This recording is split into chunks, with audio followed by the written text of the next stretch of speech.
We're talking today with Jim Keatley of Zeeland, Michigan, and the interviewer is James Smither of the Grand Valley State University Veterans History Project. Jim, start us off with some background on yourself and begin with where and when were you born?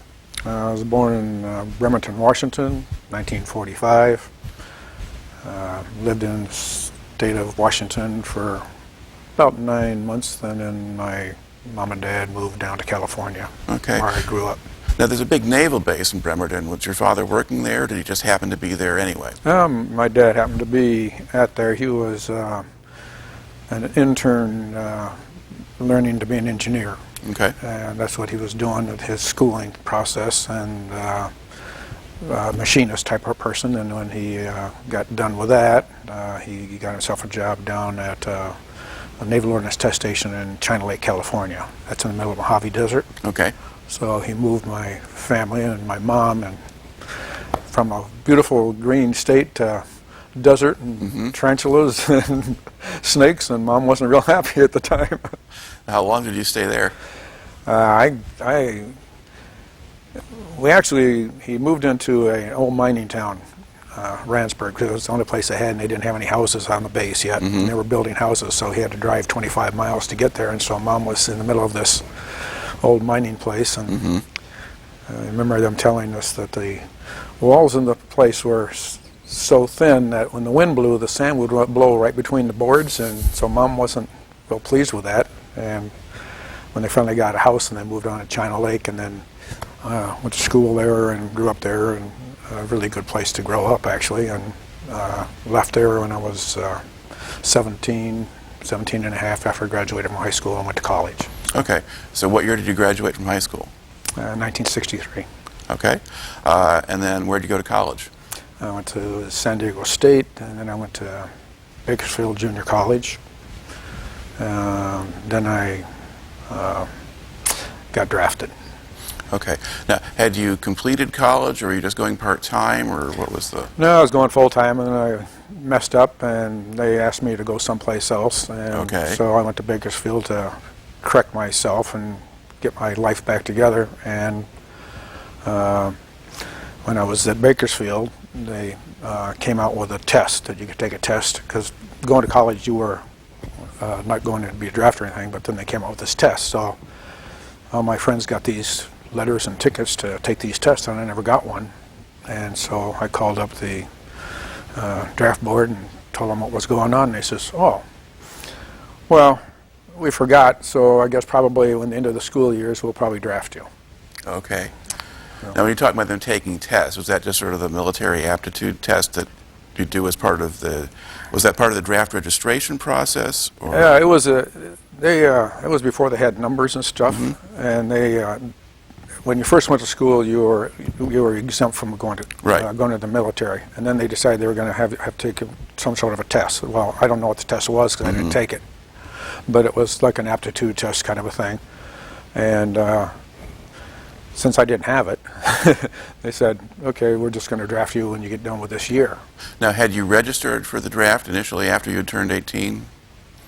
Oh, we'd all been registered. Right. Okay. And since I didn't have the test, they sent me a letter saying they wanted me to take a physical. So I went and had my physical. That was like in December or something. And and do you remember anything about the physical? I mean, was it very serious or just cursory? No, cough, blood pressure. It was no big deal. Okay.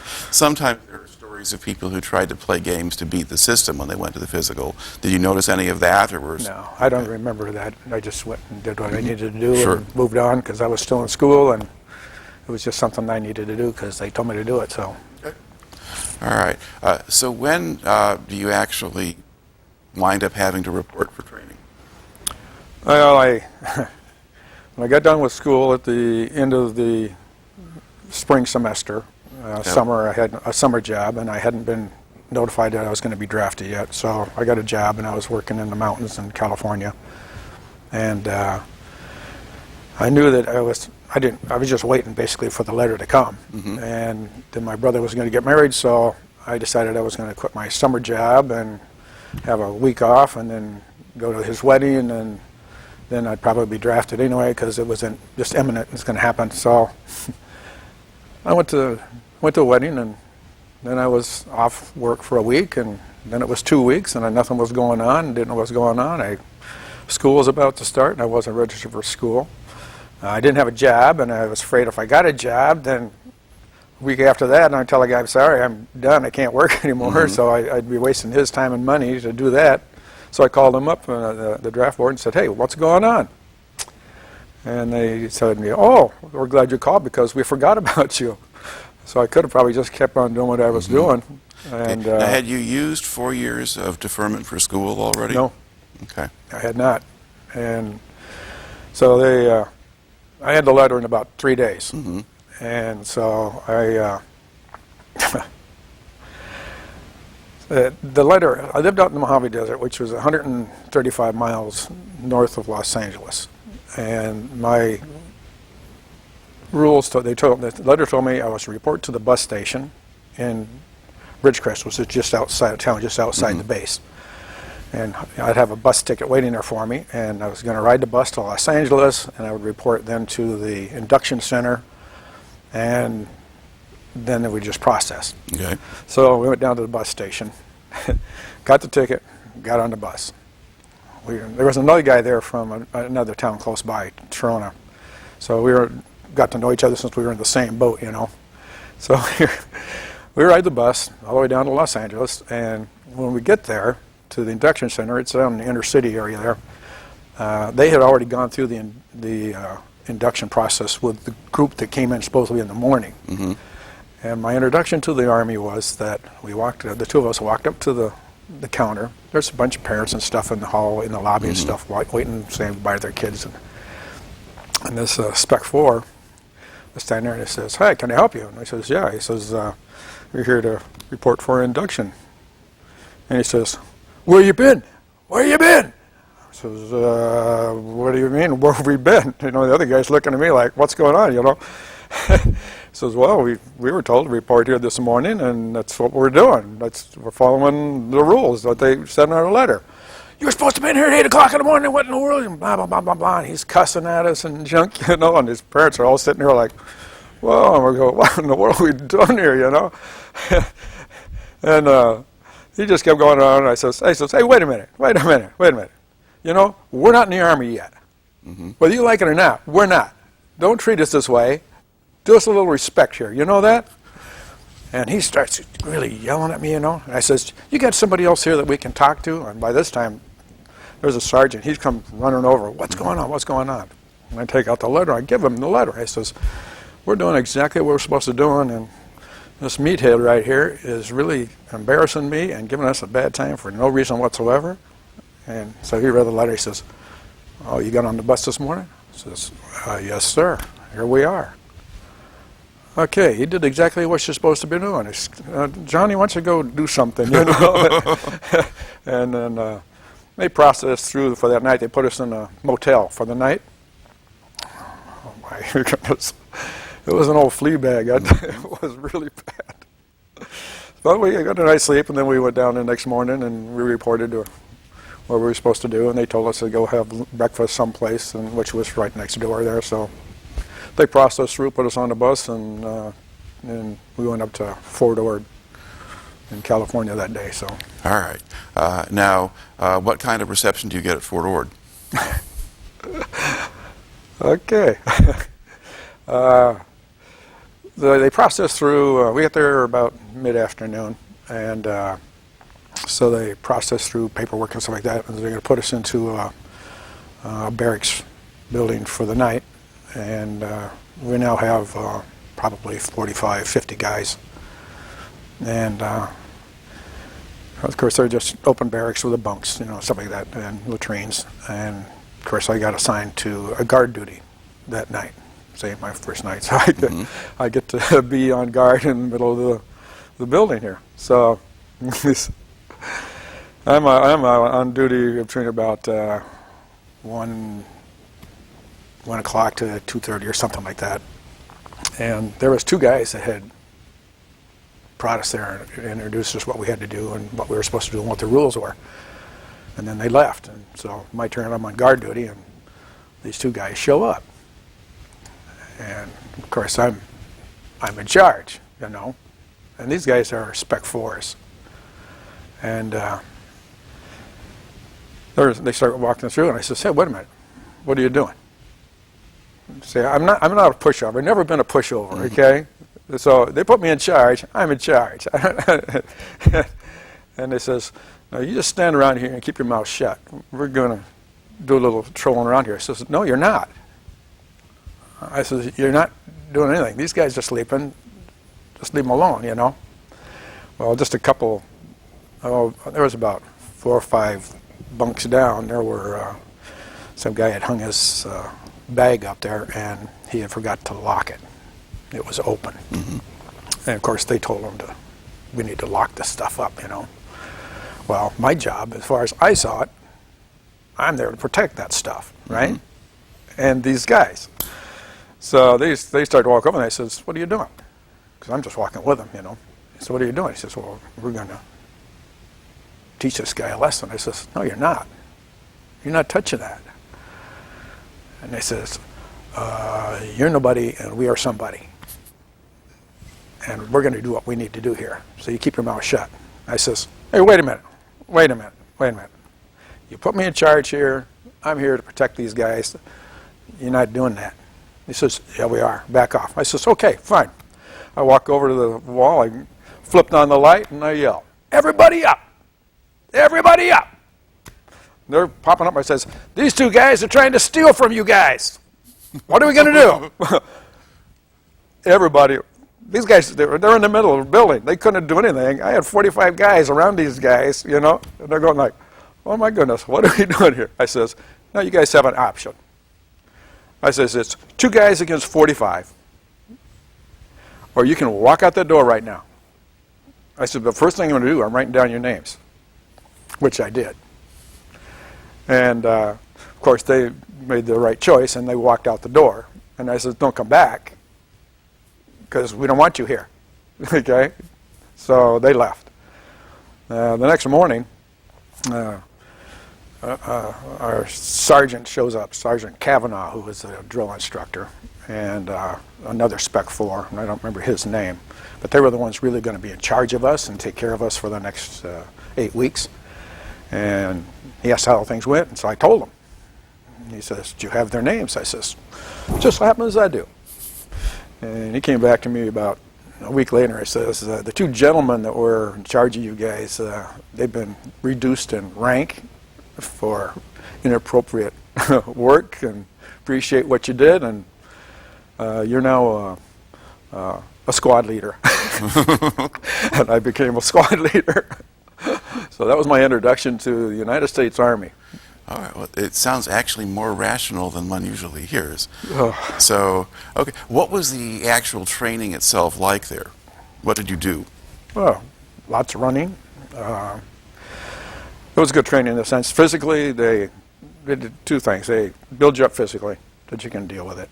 And they tear you down and build you back up so that you know that when somebody tells you to do something, you learn to do it because it has a purpose. Not so much like I want to steal somebody's stuff out of their bag. It's to get ready that you might be able to help make sure somebody doesn't get killed, or you're not going to get killed yourself.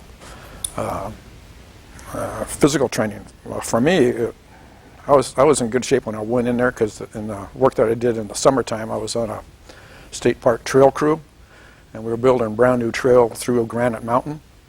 And so I did a lot of lifting and hard work, blasting rocks and boulders and building the trail. So it was a lot of hard, heavy work. And so when I got there, I was in pretty good shape, and so physically it wasn't a big deal for me. It became more of a game, just to do what you need to do and just forget about the garbage that they're throwing at you, because it's just laugh it off and deal with it, you know. But it was good training for me, because it started making me realize that I had to learn a few things in my own life, you know. So it was a good thing for me. Okay. Now, how did the drill instructors actually treat you? I mean, it was relatively easy just to follow and do what they said, or did you push back? Well, no, you do what you're told, basically. These guys, you know, these guys are there to do what you need to do, but you get frustrated, of course. Sundays. Sunday's a good example, I guess, because you'd probably do some stuff first thing in the morning, and in the afternoon you usually had it off, relax, do what you wanted to do, you know, clean your bunks and make sure everything's all set. And so if the box is okay, your storage box, all your gear and junk, the way it's supposed to be, you're okay, they'll stay off your back, stuff like that, you know, so you make sure all that stuff's tidied up. Well, this one Sunday, Sergeant Kavanaugh wasn't real happy, I guess, so something we had done, I don't remember what it was, but he told us, he came in and he says, no, your afternoon isn't starting off yet today. He says, that'll be a bit later. Of course, all the parents are coming to see some of the kids and stuff in our little area, you know, because there were like 4 or 5 barracks buildings, and they weren't none to see us yet that I know of, but mine never did, but it didn't matter. But he says, I want you to pick up your boxes. Now, you know, boxes you don't touch, you know, you don't want to mess this box up, you know, it's just, and you hardly took anything out of it, you don't want to, you just leave it alone. He says, pick your boxes up and put them on your shoulders, we're going outside. Now, we went outside, and he wanted no shirts, he wanted our pants on and our boots on and no shirts, and he said, take your boxes, said, we're going to do a little exercise. So we ran around this barracks unit area for about an hour and a half with all the singing and the yelling and all the junk that they like you to do, you know, and of course all the parents are wondering what in the world what are these guys doing. So of course then we could have our time off once we got our storage boxes back in good shape and had been inspected. So bottom line is there was no afternoon off, you know, but I have no idea what that was for, but bottom line is you just do what you do, move on. All right. Now, when they get to the end, do they tell you what kind of training you're going to get, or how does that part work? Well, there was only one person that I know of in our whole group that was not infantry. Okay. He happened to be a fireman. And when we went to AIT, and myself, it was Fort Polk, Louisiana, he went to Germany. So all the rest of us were going to go to Fort Polk, and then we were going to go to, or whatever other unit, and go to Vietnam eventually. So this is kind of early 1967 at this point now, or is it still the end of 66? It was before or after Christmas, I guess. It was before Christmas. Okay, so late 66. Yeah. Okay. Yeah. All right. So next stop is Fort Polk, Louisiana. Yes, go to Tigerland. Yes. What was that like? That was interesting. Once again, it's still training to get you to where you can deal with it, whatever you have to do. Okay. Most of it was going out on runs, training. I ended up being training as a mortarman, but you have all these other field things you go to. I remember going one of the first nights out. He says, "Dig a foxhole. You're sleeping in it tonight." No big deal. So you dig a foxhole. And he said he wants it to be at least 3 feet deep. And that's where you're going to sleep. Well, in Tigerland, when you dig a foxhole, you go down about 8 inches and you hit water. 8 inches. Maybe 10 if I was lucky. But so we all slept in a water-filled hole the first night. It's like, gotta be kidding me, you know? So it's, once again, it becomes a game. Mm-hmm. You have to go through this. You have to deal with this, because ultimately, that might be where I'm at. Okay. It might be real life, you know. How directly did they gear all of this toward Vietnam?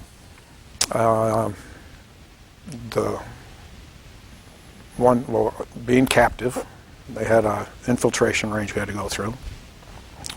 You sit up on big bleachers and stuff, and they give you information what you're going to do, and you had to go from point A to point B. And you got to point B, you're in good shape.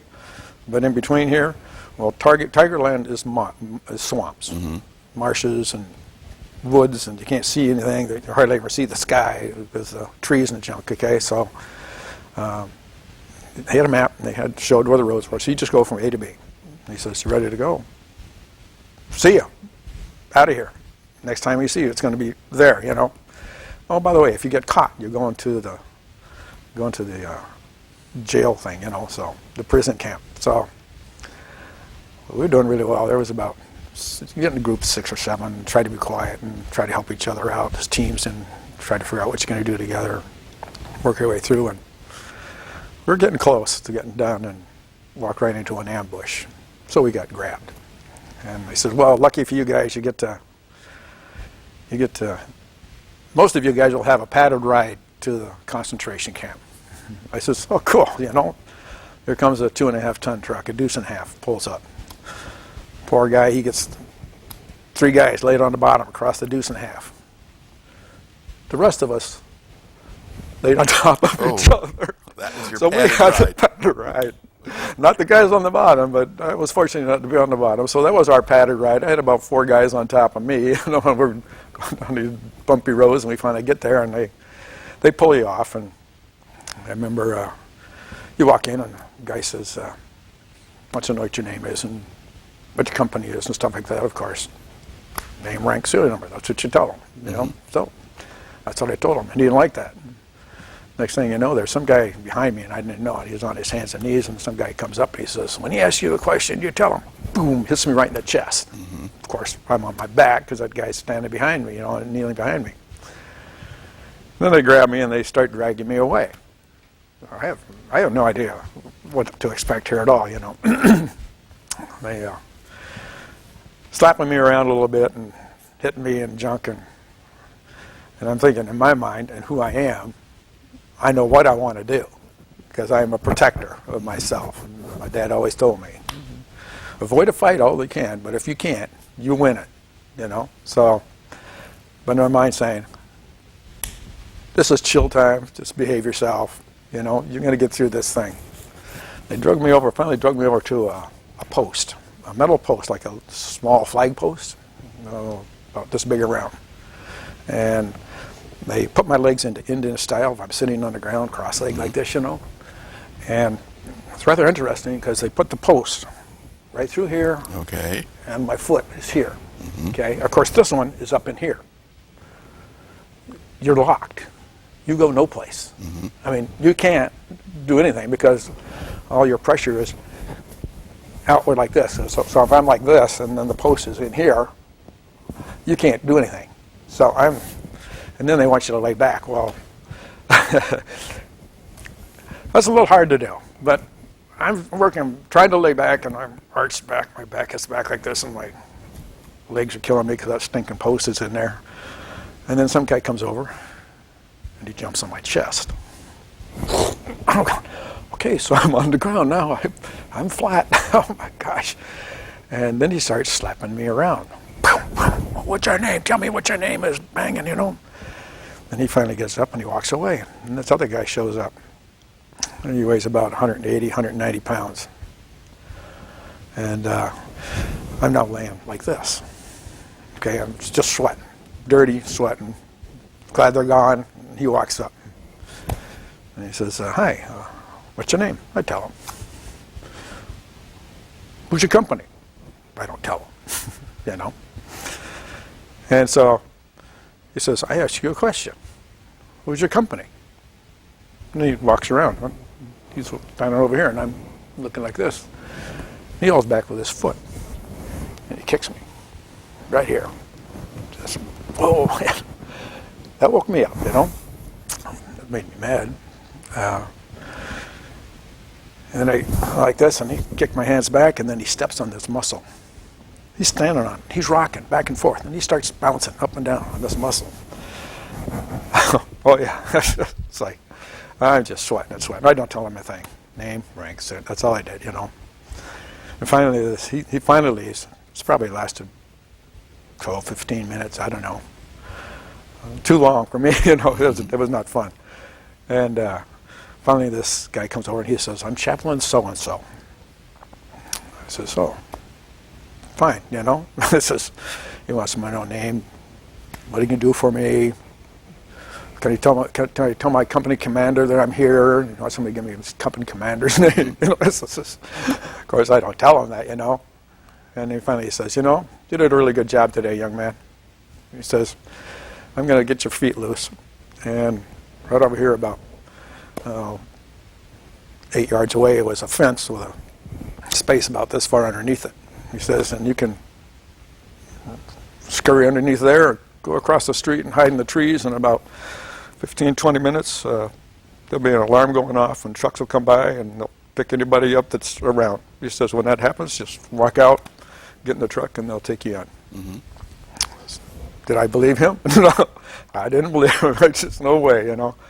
But he did. He undid my feet, and he walked away, and so I said, you know, I'm getting out of here, and so I did what he told me to do, and he was right. The truck came by pretty soon, and it was over with. But I had a black and blue arm for a week and a half. Oh my. But once again, did I learn something? I learned a lot about me. Mm-hmm. I mean, I learned a lot about what I could do, just understanding, you know, make it a game, get through this. Okay. You're going to survive, you know, this is not going to happen. And as you look back on it, if that would really happened, you know, that I would have probably a lot more knowledge in my head of what I could do and what I could put up with and stuff like that.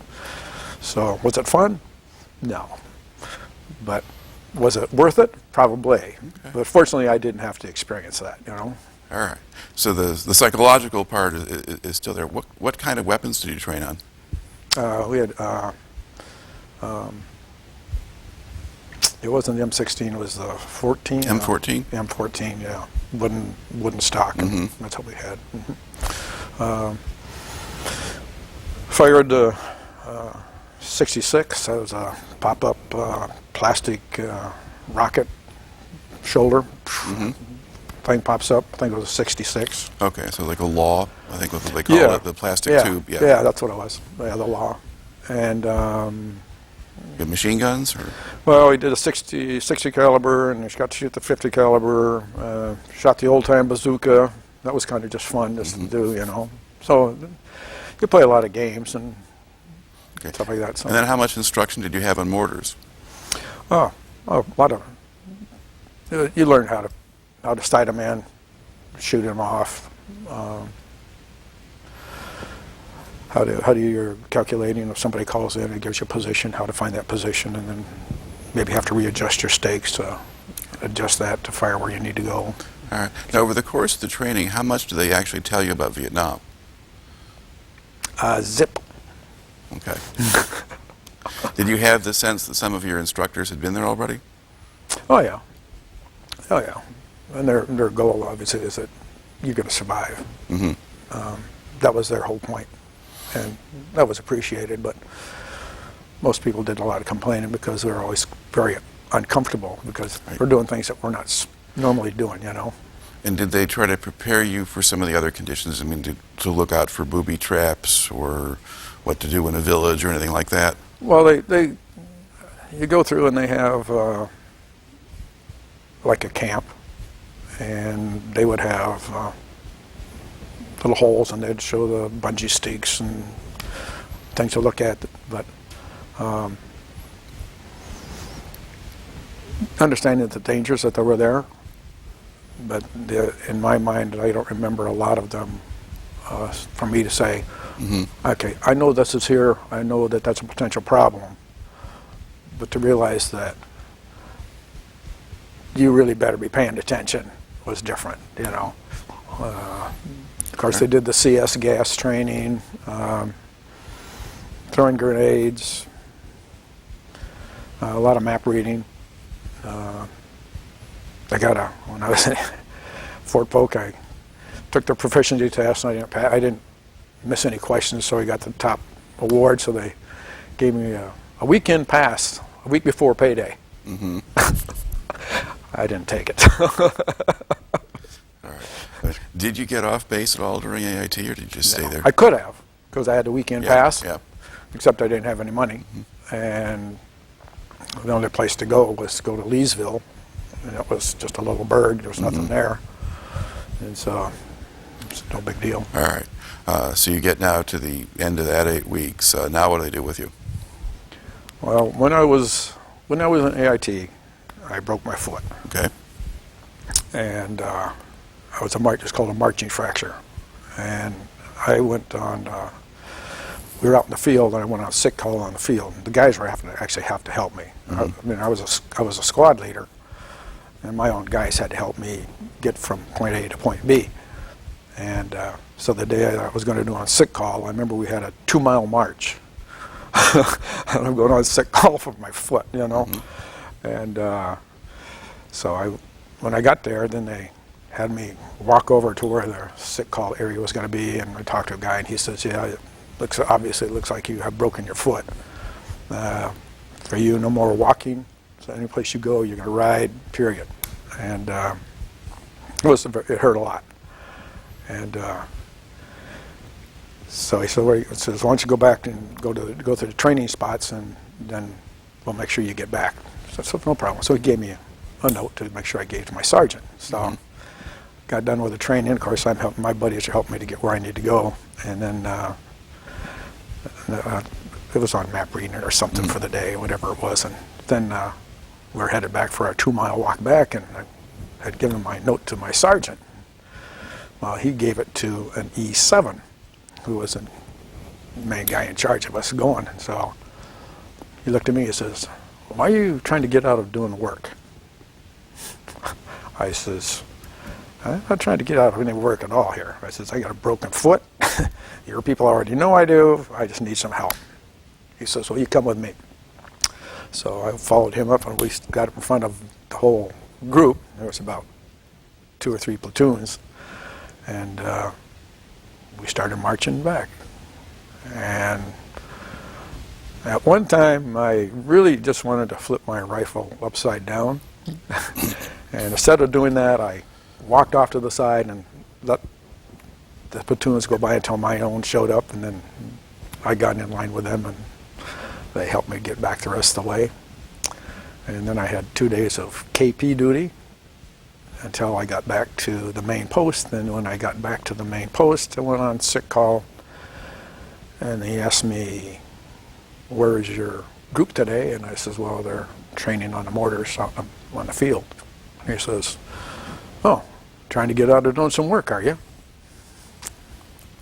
So I says, I don't think so. And I said, thank you. And I walked out the door, and I got to my group of our training and went to the training, spent another week and a half, 2 weeks, finished up the training. And when AIT was over with, went back to California because I had a month leave before I went to Vietnam. My mom and dad lived on a Navy base, so I went on a sick call the next day, and I went in, hey Jim, what can I do for you? And I told him what was going on. He says, let's take some x-rays. Hey, let's take some x-rays. Yeah. You know, that'd be a good thing to do. And he says, yeah, you definitely had a fracture, and it's already healed. So it was one of the bones kind of on the inside of the foot, so it was sore and swelling. But it was this one right here, and it actually had pushed back so that this part of my foot, I was stepping on it all the time. And of course that hurt a lot doing that, you know. And he says, the only way we can fix it, because it's already calcified, he says, is to re-break it. And that won't be fun, and it's probably take you a couple months to get through the healing process of this thing. He says, is it bothering you a lot right now? I says, well, it hurts when you walk, but I'm doing things. In fact, I'm planning on doing something once I get out of here with a friend of mine. And he says, well, my suggestion is, let's leave it alone. You get 4 weeks off and you're going to Vietnam, just enjoy yourself and relax and forget it. And if you can't handle it, come back. I says, okay. So that's what we did. So I had surgery on my foot about 15 years later. Okay. All right. So you get a month off, you get to go home and so forth, and then off to Vietnam. What was your parents' response to your going to Vietnam? Not good. Yeah, they weren't very happy. Very concerned, and my brother was concerned, obviously, because there's a lot of junk going on, and stuff you read in the papers and stuff is not good, you know. But so it was what it was. What did you know about Vietnam at that point? Mostly that there were a lot of Americans getting killed over there, and we were primarily just fighting against the insurgents from North Vietnam, and that was about it. And that was it. Okay. That was your job. Go All do right. it, you know? Now, what's the process to actually get you to Vietnam? Oh, I got on the bus and had to report. It was up by San Francisco. Yeah, it's a big depot at Oakland. A lot of guys went there. No, it was. Gee whiz. But that area. Yeah, it was up by Fort Ord again, someplace, and I went to Vietnam in a Continental airline. That was figured that one out. So that was chartered for the military? Apparently. Yeah, okay. And I just remember we landed in Hawaii, and then the next stop was Cam Ranh Bay. All right. And did you arrive there during the day or at night? Yeah, daytime. Okay. And what's your first impression of Vietnam when you get there? Oh, it was hot and muggy. Oh my gosh. And of course, Cam Ranh's all sand. And they just picked you up at the airport, put you in vehicles, and dropped you off at some buildings, and you sat around for, I think I sat around for 2 days. They really didn't have us to do anything. We were just waiting to decide who they're going to distribute us to, and they gave me a notice I was going to go on to a small airplane. They're going to drop me off at An Khe, and I'd be with the first of the 12. All right. And give us a little bit more context here, people. Where in Vietnam was An Khe? An Khe is in the Central Highlands. It's really pretty there, actually. Very green. But once again, you get there, you drive in, you fly into the airport, and then you get in a Jeep and you start driving. Of course, they have the hill, and it's got the big first Cav patch, a nice yellow patch sitting there on this hill. Because this is the home of the 1st Cavalry Division. Correct. And so 1st Battalion, 12th Cavalry, that's the unit you're being assigned to. Correct. Okay. Right. And then within that battalion, then, what assignment do you get? Well, I went there, I was a mortar man, I was going to be infantry, and I thought I was going to go to Charlie Company. And when I got in there, there was about 20, 24 guys. We were lined up by the big headquarters place, and they said, can anybody type? And I had 3 years of college, you know, and so I raised my hand, and another guy down the road raised their hand, and nobody else did, and they says, we want you two to step forward, so we did. And instead of going to Charlie Company, they put me into Headquarters Company, and they assigned me to Battalion Supply. Okay. Infantry Battalion Supply. How much training have I had in Battalion Supply? Right? So I said, okay, so I went down they told me where to go, so I went down to Battalion Supply. Yeah, Battalion Supply is an entity of its own, okay? They had a small office building. They had a little front office with 2 desks and a back office with 2 desks, and they had a area down, a couple steps down, where you could eat and have meals.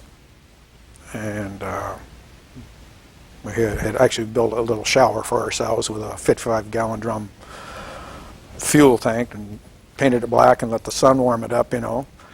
And had an outhouse, and then we had sleeping areas for ourselves. So we were an entity of our own, and on the back side of it was a Quonset hut where the supplies were, okay?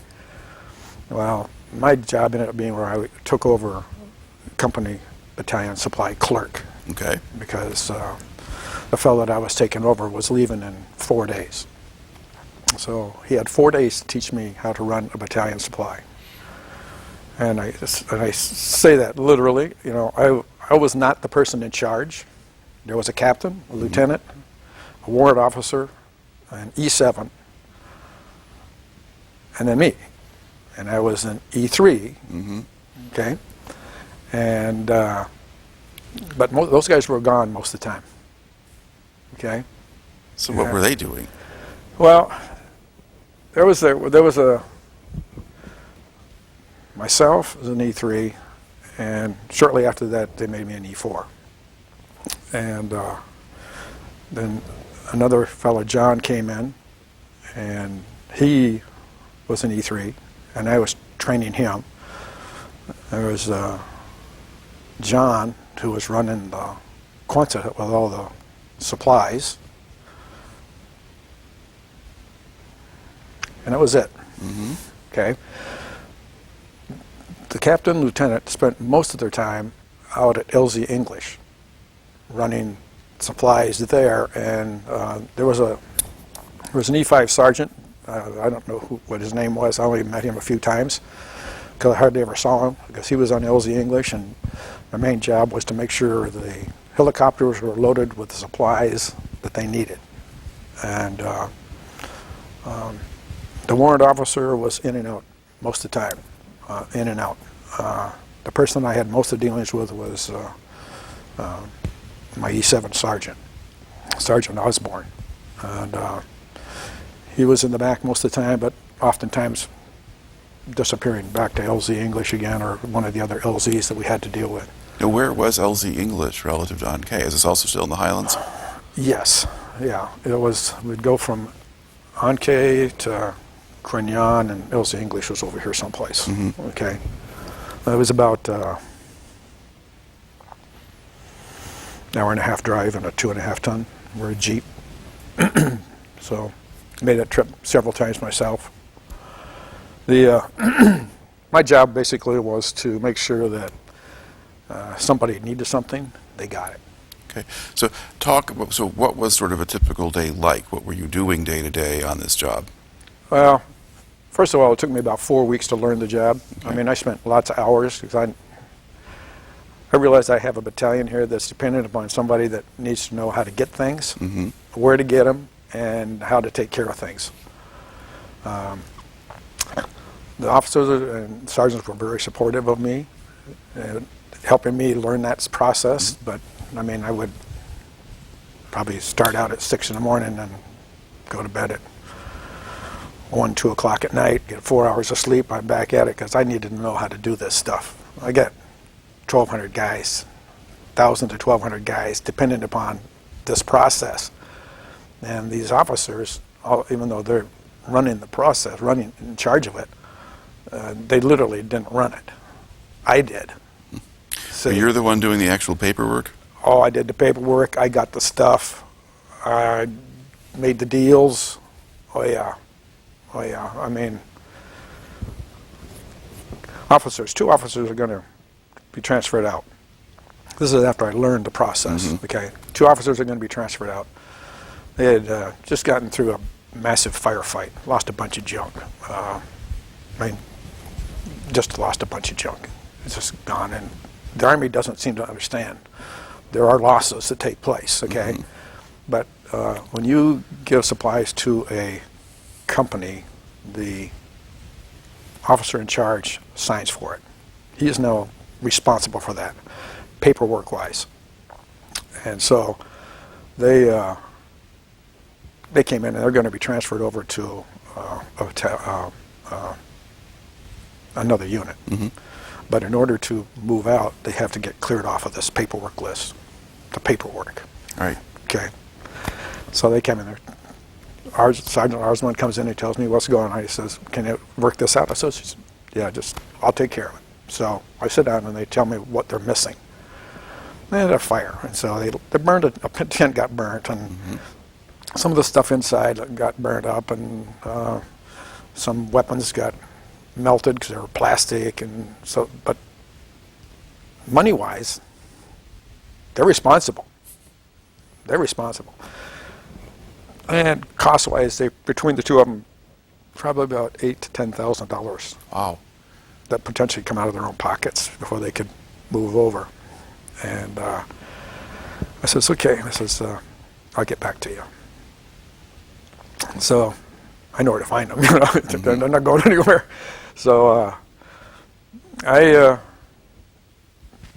know people, and I fill out some bunch of paperwork, and sometimes you play like you're really stupid. You're new in the country, and one of the things I did, I had an old tarp that I had. It was just a DX tarp that wasn't even on the record someplace. I threw it in a 3/4 ton truck and some other junk, and I drove down to the division quarters where you pick up your main supplies and DX items, and hey, I got this stuff here. I don't really know what to do with it. I'm new here. Could you help me out? And you just play a little dumb, and oh, they really appreciate that you really want to know what's going on and how to figure this out. And give me your pay. Oh yeah, you did a good job in the paperwork. And they flip the old tarp and think it's the burned up tent, and just cross that. Okay, we got it signed, their names, and about 2 hours later, I call the guys up and come on in and says, "Here's your paperwork. You're free to go.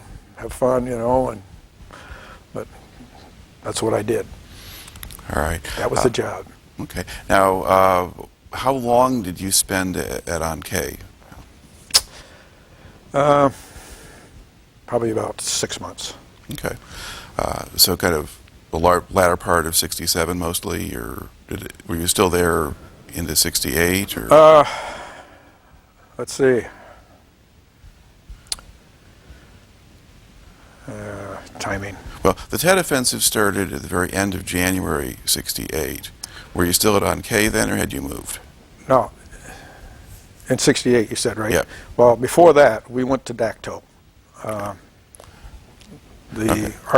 group was assigned to go to Dak To and bail out the 4th Infantry. All right. Well, I'm actually not moving us out yet. I'm just trying to get a sense of the I wasn't time. moved out. Yeah. No, I mean in terms of where we are in your story. I'm just kind of getting, because I want to talk some more about that period there when you're out on Khe. So sort of roughly how long it was and what's going on there. Well, what kind of, so you have your own little world there that you live in. Now, did you have Vietnamese coming in the base and doing stuff for you? Oh yeah. Oh yeah. Yeah, my wife likes this story. My kids do too. Yeah, bathrooming is a rather interesting process. Okay, they have outhouses, but the outhouses aren't singles; they're 3-holers or 4-holers. Well, I remember there was a 3-holer, and the wood comes up about this high, and of course you're sitting on a thing, so your knees are about that height, and the rest is screened for air to go through. And I walked in the door, and there's a guy sitting here, so I'm going to be nice, and I go sit on the other end, so there's a space between us, so we're not rubbing elbows with each other, And as we're sitting there, Vietnamese gals comes by, and she's sweeping the dirt. And she's right in front of us, so we're sitting there going, we look at each other going like, that was a really fun thing. Here's sitting on the john, here's some gal sitting right in front of us, and she's sweeping, and she turns, of course, and looks at us, it's just a screen, kicking out the bugs, And all of a sudden, she leans her broom up against the screen and opens the door, walks in, jumps up on the thought right between us, flops down, and we're going, oh my gosh, what? She walks out, starts sweeping again, and we just look at each other and we just shake our heads and say, it's not America. It's certainly not America. So, now, what different kinds of things did the Vietnamese do on the base? Most of them were just cleaning, maintenance kind of stuff. Laundry that we had to do, we took laundry out and had it done in the town of An Khe. There was a Vietnamese family there. They were a young family. It was kind of interesting because I could go and talk to them. As I took the stuff out, I could sit and talk to them a little bit and learn about their own culture and their concerns and fears. They were really thankful that we were there. The young man was kind of frustrated because in their time they had mandatory service for military, and he was about to turn of age to do that, and he had a wife and a kid, and he wasn't really excited to do that. So talking to them about some of those things, and that's pretty much the only contact I had with most of them, other than seeing them when I'm driving down the road and seeing them work in the field and stuff like that. But okay. Now there was a phase. I mean, the Cav kind of got there in '65 and got fairly well established. Now there were things that other things going on. I mean, some people had other kinds of contacts with the Vietnamese population. There was a brothel there that was being run there. Oh yeah, in An Khe there was one. Yeah, and that kind of stuff. And then there were also drugs available and other things like that. Same place. And how much of that were you aware of? Or? Oh, I definitely was there. In fact, some of my friends went down and visited the place, but anybody that ever did that had to be crazy. I mean, stupid. And why was that? Well, first of all, you're in a war zone, and you don't know who's somebody you can trust and who not. Just about everybody I knew that ever went there came back with something they didn't want to have, and then didn't know what to do with it, which could be rather embarrassing for them. And as for the drugs, yeah, I've seen guys going out on marches and going through the boonies, and before they even got started, they were high. And I'm thinking, how can you trust this person? You're supposed to have my back. And so they do that before they went out. Oh yeah, or even maybe get out there and start smoking, you know, and it wasn't good. And I couldn't understand that, because for me it was survival. And the work that I did was to make sure that I could potentially save anybody's life because of what I did. Right. I wasn't necessarily standing behind him with a rifle every day and fighting and walking through the boonies. I went on a couple marches, but nothing ever happened or came of those, either the ones that I went on, per se, you know. I know that some of the frustration when I was on K, I served one guard duty. They had a green zone, and I remember going on the green zone. It's just an open space, barbed wire, and bunkers on the inside. The green zone's lit, you know, to stop infiltration. And I was on guard duty, and there was a fellow, he couldn't sleep, so he was on top of the bunker with me. And all of a sudden the Jeep pulls up on our side, and big bright moon, just like that light up there, big moon, nice and bright. It could have been cloudy afternoon, you know. And sergeant got out, and he was driving, he was an E7, and a lieutenant gets out. And it was really easy to know he was a lieutenant, because he still had a shiny bar on. Oh. That's a no-no. That's a no-no. Nice moon, reflecting light. Anybody out there can see that, you know. And he's going to come and stand by me? I don't want that, you know. And so they start walking. Well, so okay, he's also got his sleeves rolled up. That's a no-no too. So I was guessing he probably was new in country, and he's just showing off. And he starts walking, and we're coming to me, so I'm going to follow the rules, you know. Obviously, I can see him. The moon's over here. They're where you are, right? So, round eyes, white faces, you know, big deal, you know. And this young man that was next to me says, "What are you going to do?" I says, "Follow the rules. Follow the rules." So we're on top of the bunker, of course. So they're walking, they're a little below us, and I've got my M16, and they're walking up, and I say, "Halt to be recognized." They keep walking. The fellow next to me says, "Uh-oh." What are you going to do now? Because I'm on duty. He's not. He's just there, you know. I said, we'll play it out, see what happens, you know. And they keep walking. And right now, they're about from me to that curtain right there, okay? Not very far. I mean, very obvious who they are. I can almost read their name tags, you know. And of course, I challenged them. In this case, was probably about the third time. Yeah, I'm not very happy right now. And they keep walking. And I says, "You keep walking. I'm loading. You need to stop." "Sir." I'm really ticked. And they keep walking. So I load up. I have now a loaded M16, and it's aiming down at them because I'm holding it like this. Okay? Guy's got to be nuts, you know. And the sergeant stops. He knows that I mean what I'm going to do. And lieutenant doesn't. It was really ticking me off now. This guy that's next to me, he puts his hand up on my back and shoulder, and he sort of taps me and grabs hold of my shoulder like, "I'm with you, but I don't know what we're going to do. What are you going to do now, you know?" And I said, "Sir, you need to stop, because if you don't, I'm going to blow you away. You need to stop." And he didn't. And he kept walking. And I decided right then and there, obviously I knew he was white, I knew he was an American, he was an officer, he's just being an idiot, you know. And so I decided I wasn't going to shoot him. And he came up and he starts to chew me out. And I says, I just raised my rifle up right in his face. And I says, "Sir, you need to stop." I says, "I don't know where you came from."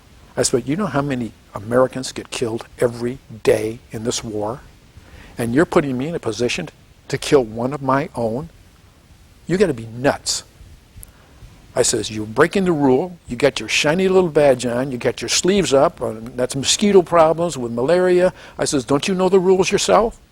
Sir, get off my post and don't come back. Because you come back next time, you won't walk away. Do you understand me, sir?" The guy next to me, he's tapping me on the back. Calm down, don't do it, you know. And I said, "You get in your Jeep and you get away from me now." Well, the sergeant was already in the Jeep because he knew I was really ticked. And I wasn't talking the way I am now. I'm a different person than I was then. Okay. I was definitely the old military, had bad language, and but I'm a new person today. Right. Fortunately, the war helped me into that process as well. So, So what did the lieutenant do? well, he didn't have a choice. He turned around, he walked away, got in the Jeep, and they drove away. The next morning, I went to my CO and I told him what happened. And he says, "Do you know who he is?" I says, "No." But it didn't matter because they did. They knew who was assigned duty that night. And he says, "We'll take care of him." I says, "Sir, what would have happened to me if I would have shot him? What would have happened?" He says, "Well, first of all, we would have court-martialed you. We would have found you guilty of murder, and we would have fined you a carton of cigarettes, which of course we would have given to you so you could pay your fine." I says, "Why in the world would you do that?" He says, "So if you get back to the United States, they couldn't try you for murder." Okay. Figure that one out. Yep. Yeah. They're But he almost- knew, they knew I was totally right and he was totally wrong. He came back to me later and told me that he had been taken care of. So. All right. Now, are there other incidents from the time when you were on K that kind of stand out in your memory?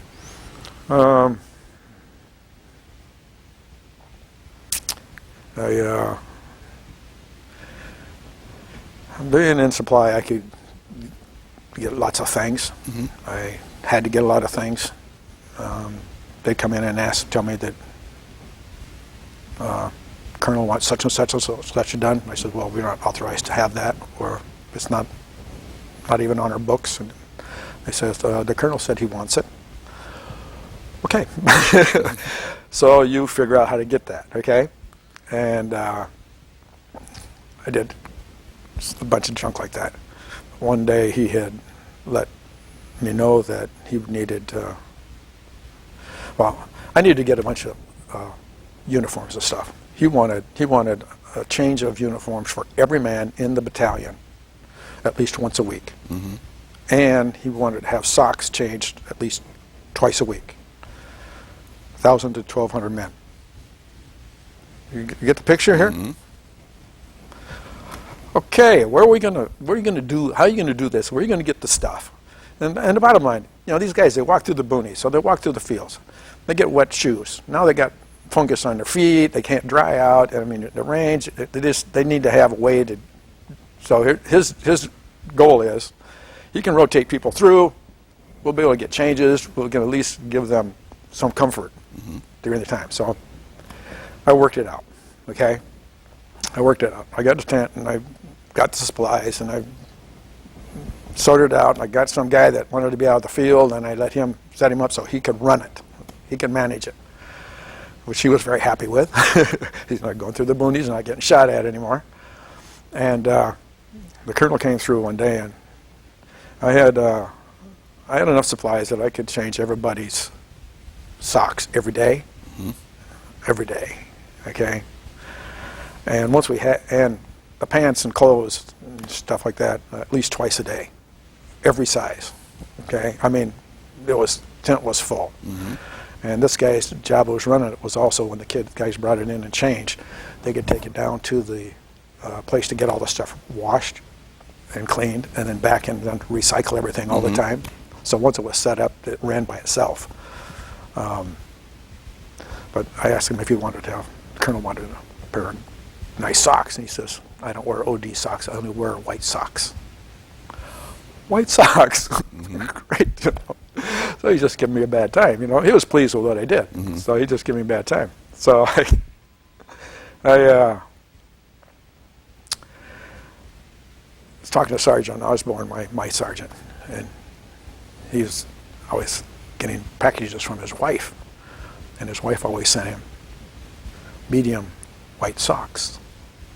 I says, Sergeant, can I have a couple pairs of those white socks? And he says, yeah, I never wear these babies.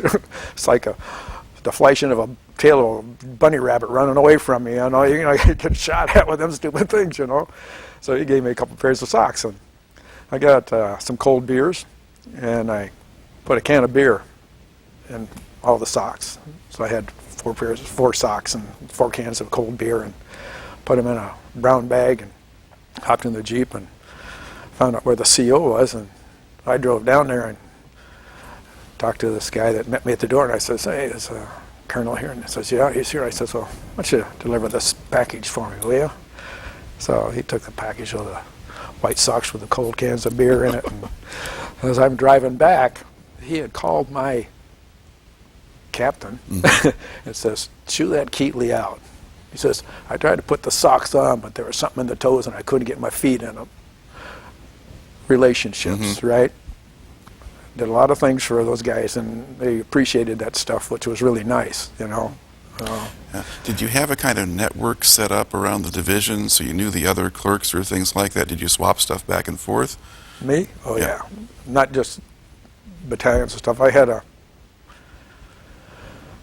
EA sergeant came over from a maintenance battalion. He needed boots. He had a size 15 shoe. 15 shoe. Oh, in our Quonset hut, we had a couple pairs of size 15 boots with about an inch of dust on them because nobody needed a size 15 boot.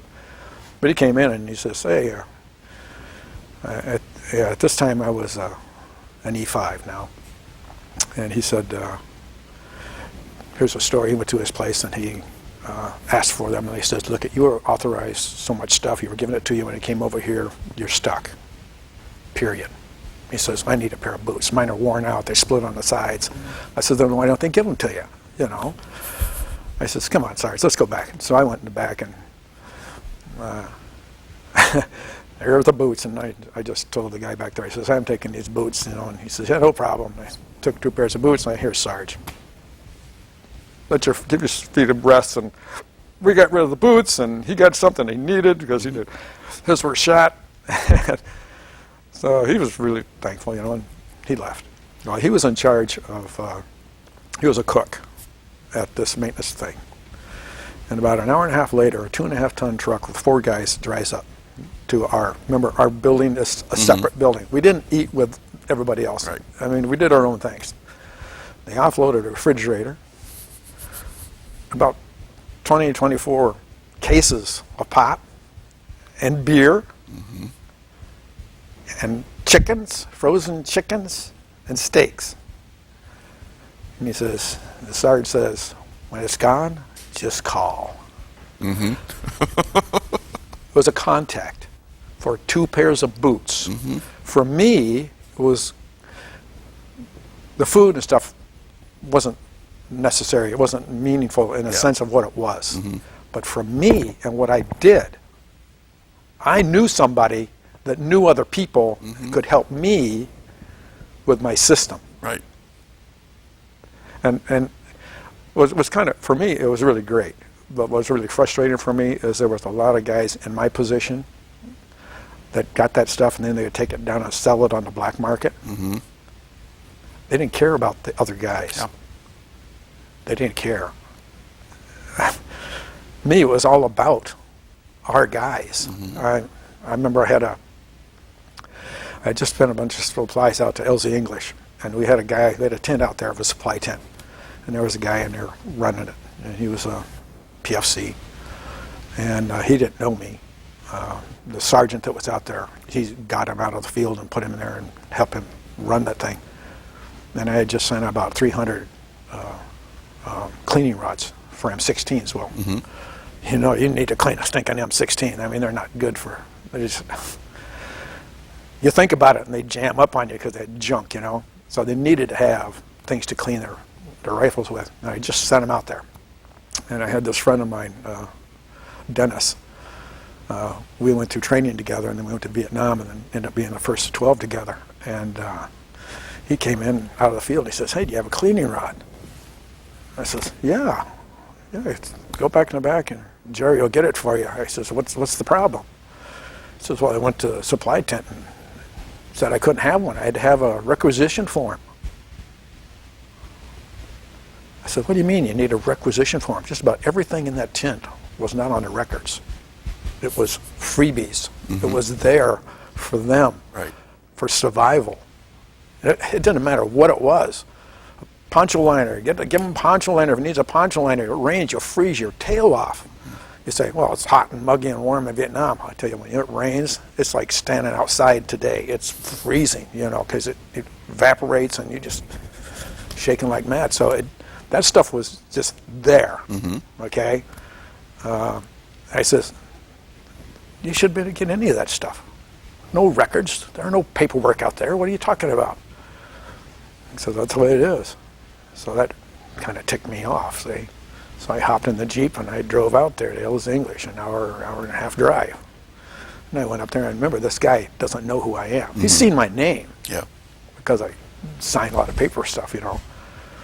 And I said, hey, I'd like a gun cleaning rod. He asked me for my paperwork.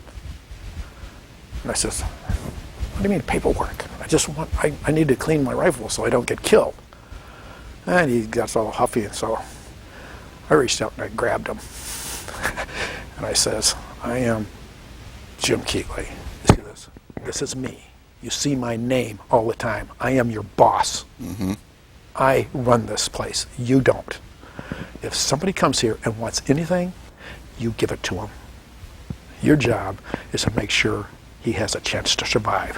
I says, if you don't, I'll give you your M16 back and send you back to the field without a cleaning rod. I says, do you understand me? Yes, sir. He didn't need to call me sir, because I wasn't, you know. But he understood exactly what I was telling him. And I didn't have any more issues with that. But, you know, for those kinds of things to happen, totally not acceptable, you know, so. Now, you're talking about driving back and forth to LZ English. Was it safe to do at that time? No. Mostly yes and mostly no. Okay.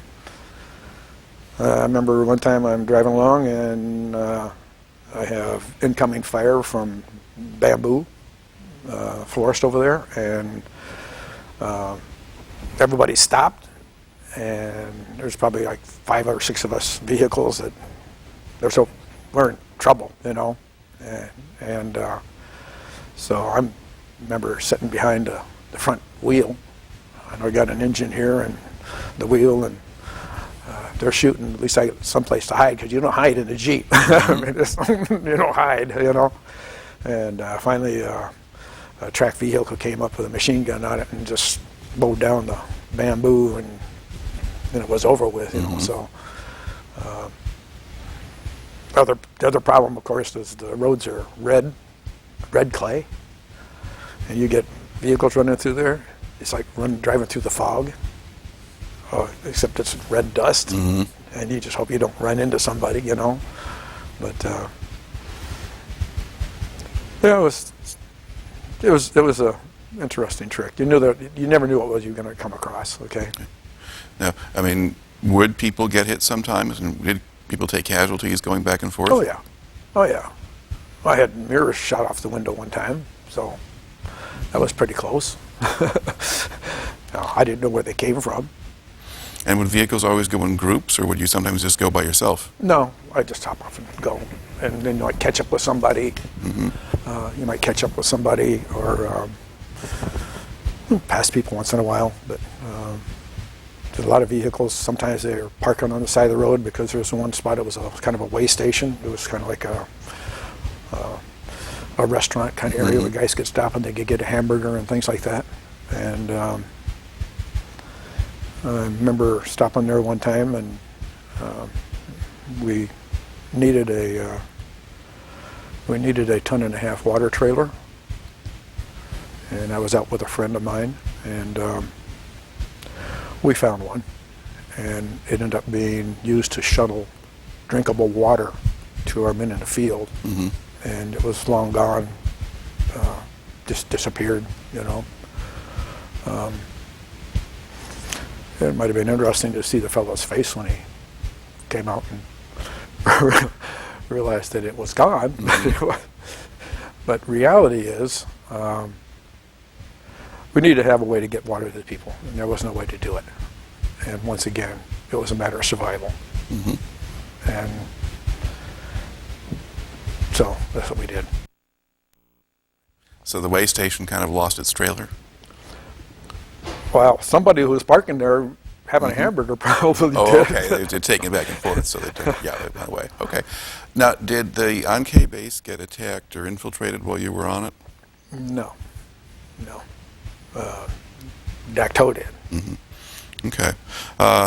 So while you were, did you get sent up to Dak To temporarily, or did your whole unit go up there, or what happened? 4th Infantry just got annihilated.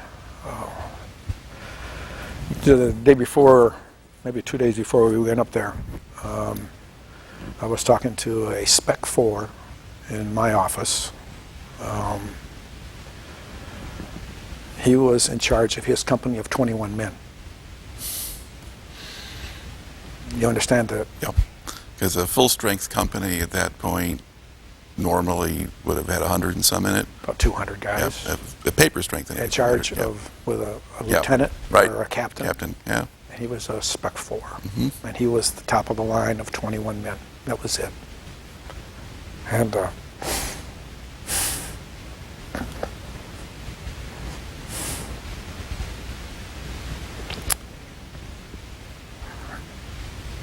so the Cav gets sent up to... I'm sorry. It's amazing. It's amazing how you can be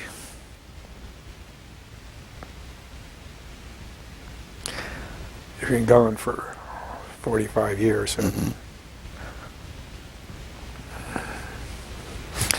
be there in a minute. It's crazy. Okay. I'm sorry. That's really not, that's what caused it, but we went there. On the way up there, we had a convoy. We went to one town just before we got on the big road going to Dak To, and we had to stay there for 2 days. And I remember we were just waiting around to get the convoy set up, and this man, a Vietnamese man, he'd walk over to this fence every day, 2 days in a row. And he'd come with a plate of fruit, cut up fruit, and he brought his son with him.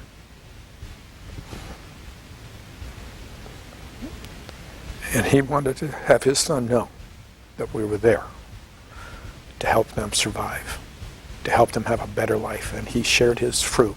I don't know what it cost him. Probably a lot of what he had, because they don't have much. But it was so important for him to know, that his son know that Americans were there for a reason, to be helpful. And he would share this fruit with us every day. And then we got onto our vehicles the next day, and we drove up there through the dirt roads, and every other vehicle was either a tank or an armored personnel carrier. I'm going, not a good place. And when I was there, let's see, first day I was there, I was told I was expendable. That made me feel good. And that was with the fire coming in on us at the time. Go do this, do it now, you're expendable, plain and simple. Of course, I went and did what I was supposed to do because we needed to do it. Airplane came in and landed and went over to the ammunition dump, which was about 150 meters away from where we were. And a round came in and hit the airplane while it was offloading. Started blowing up. Hot rounds went into the ammunition dump. It started on fire. And a lot of fireworks. Lots. And we were right next door to it. I mean, the junk was falling all over us. Did you take cover or just get out of there? Well, we had to make sure that we protected this part of the LZ. And then further down from our point down this direction, the ARVN troops were supposed to have taken care of that. Well, when we first got there, I spent probably 2 hours loading dead bodies onto trucks. Not nice.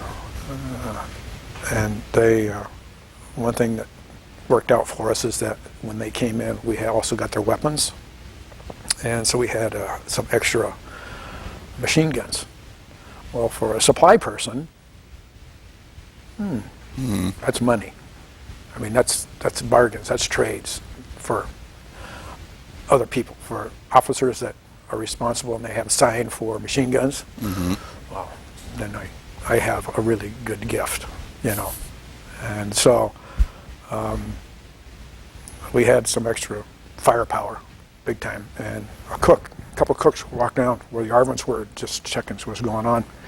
And they found out that that whole space had been vacated because the ARVN troops went home when the ammunition dump started blowing up. Oh. Because they knew what was going to happen. And they left. So fortunately for us, we took our men and we did have to spread ourselves out further apart. But because we had the extra firepower now, thanks to, unfortunately, our dead comrades, we were able to set up and establish those zones and protect that. And the other good thing that happened is they didn't come. They didn't come, which was fortunate for us. But why they didn't, I don't know. But that was a really interesting night. And I remember looking up and marveling at the sky during that night. So I heard a sound that I'd never heard before. And it was kind of a burp. And what in the world is that? And I look up and the Gatling gun is in the airplane up above us. It was really interesting because I'm a science type of a person, you know, and a machine gun, one every 9 rounds is a tracer bullet, and there was a straight red line going straight down to the ground. I'm going, well, I'm glad he's on my side, you know. So there was even in the middle of that kind of junk, you have these moments you go, well, that's pretty cool. That's pretty cool, you know. How long did you stay up there? Probably 3-4 weeks. Okay. And did you stay? That's where the 1st KF had the highest air assault. The air assault on the top of a hill. I didn't go with them, but the Marines had tried to take this one hill several times, and unfortunately, the Marines that I talked to over there, they still run with the same macho, we can run over everybody, you know. I mean, when I was out doing stuff, I had 2 bandoliers and I had 30 clips, okay? I mean, I had 30 clips because you can go through bullets really fast with an M16. They were given 6. I'm going, really? Really?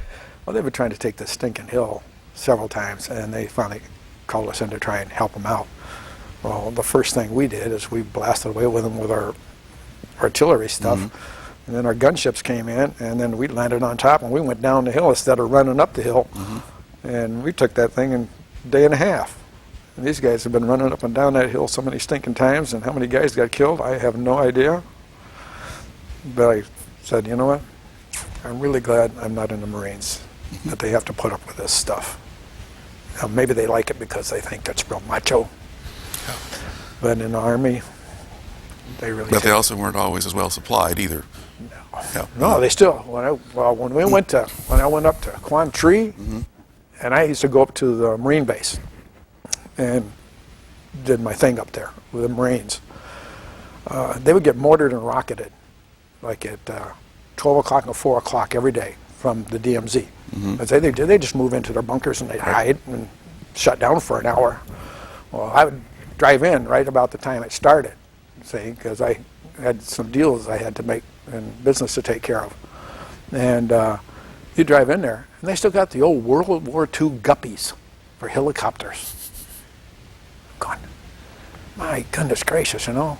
At least the first Cav, we got these beautiful gunships that firepower and gonna help you out. What is this stinking guppy gonna do? Hardly even move, you know. It's like, oh. So I was glad I was not in the Marines. Okay, really glad. So. Now, while you were at Dak To, did you stay on that one LZ the whole time or move around? No, okay. I stayed on the LZ all the time. All right. And then from there, where did you go? Then we headed up towards Quang Tri. We set ourselves up, and we got into a convoy and went to Da Nang, and it was really interesting. What an experience. We stopped off at a Air Force income center. People coming into the country, that's where they would go. And we hadn't had a hot meal, a shower, 3-4 weeks. Literally. I mean, we were filthy. Just filthy. These guys, it's like they didn't know there was even a war going on. I'm serious, you know. It's just like, we were just there to stay for a couple of days till we get built up and get onto a ship so we could go north, Quang Tri. But oh no, that's when we drove over. We drove over the mountains. That's what we did. Yeah. That's what we did. But they had a smorgasbord. We walk in there. We help yourselves, guys, you know. And they'd look at us. We had these plates. They were just like, you're never going to eat all this food, you know. It's like starving guys. And they're looking at us like we're just nuts. What's the matter? Why you guys can go back as much as you want? Well, we plan to, you know. But it was like it was just like stateside. It was like nuts. It was like vacation time, you know. So we had 2 days and got our convoy together, and then we went over the mountains, heading our way up, went through Way. I was just right at the Tet Offensive. They had just pushed them out of Way. The Army's guys had just pushed them out of Way 2 days before, and we were going up the roads chasing right after them. And, you know, you see in the Iran war where the roads were just littered with all these vehicles. That's exactly what it looked like. Just burnt-out vehicles all over the place. Where were you when the Tet Offensive started? I was in the Central Highlands. I was going north. Okay. And I went. That's what I went through. So the division was already kind of on the move at that point, and then the offensive starts. But because you were moving, you probably weren't a target at that point. No. Yeah. We were. In fact, we were following up. The guys had just pushed everybody out of Way. It had only been a couple days. Bullet holes all over everything. I mean, every building had holes in it. You know, it's like, oh my goodness.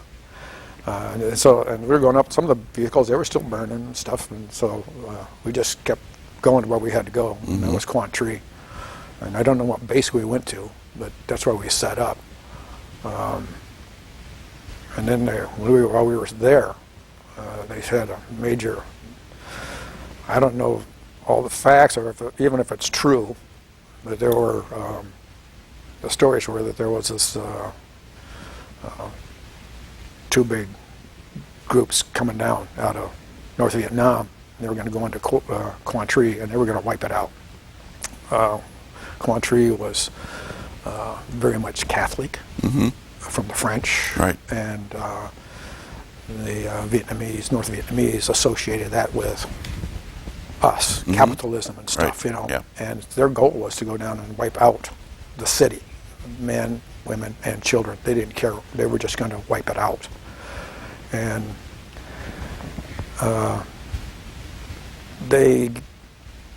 we caught some people. We caught a couple guys and a woman. They were Vietnamese, North Vietnamese regulars, and we turned them over to the South Vietnamese so they could interrogate them.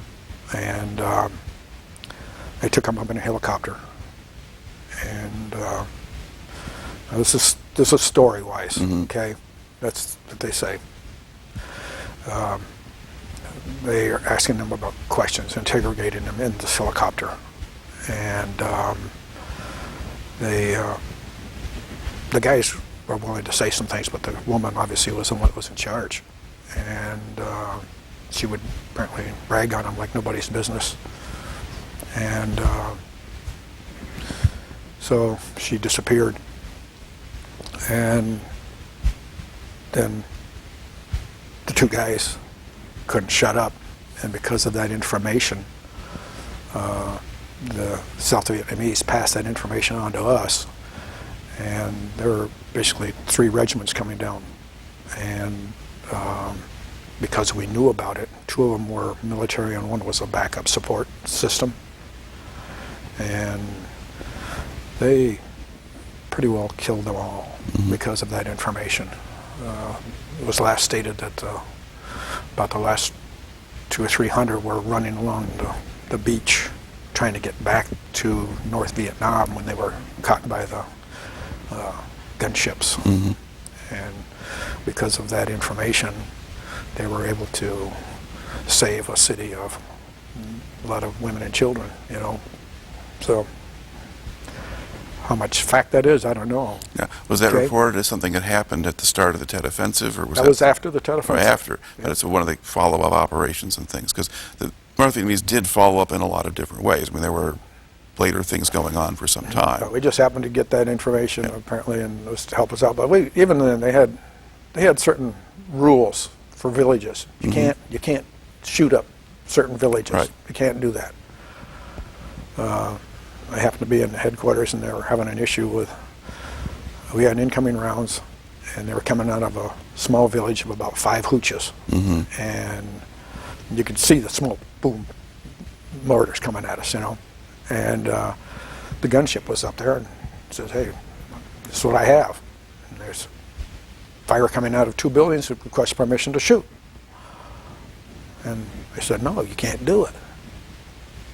The rules say can't do it."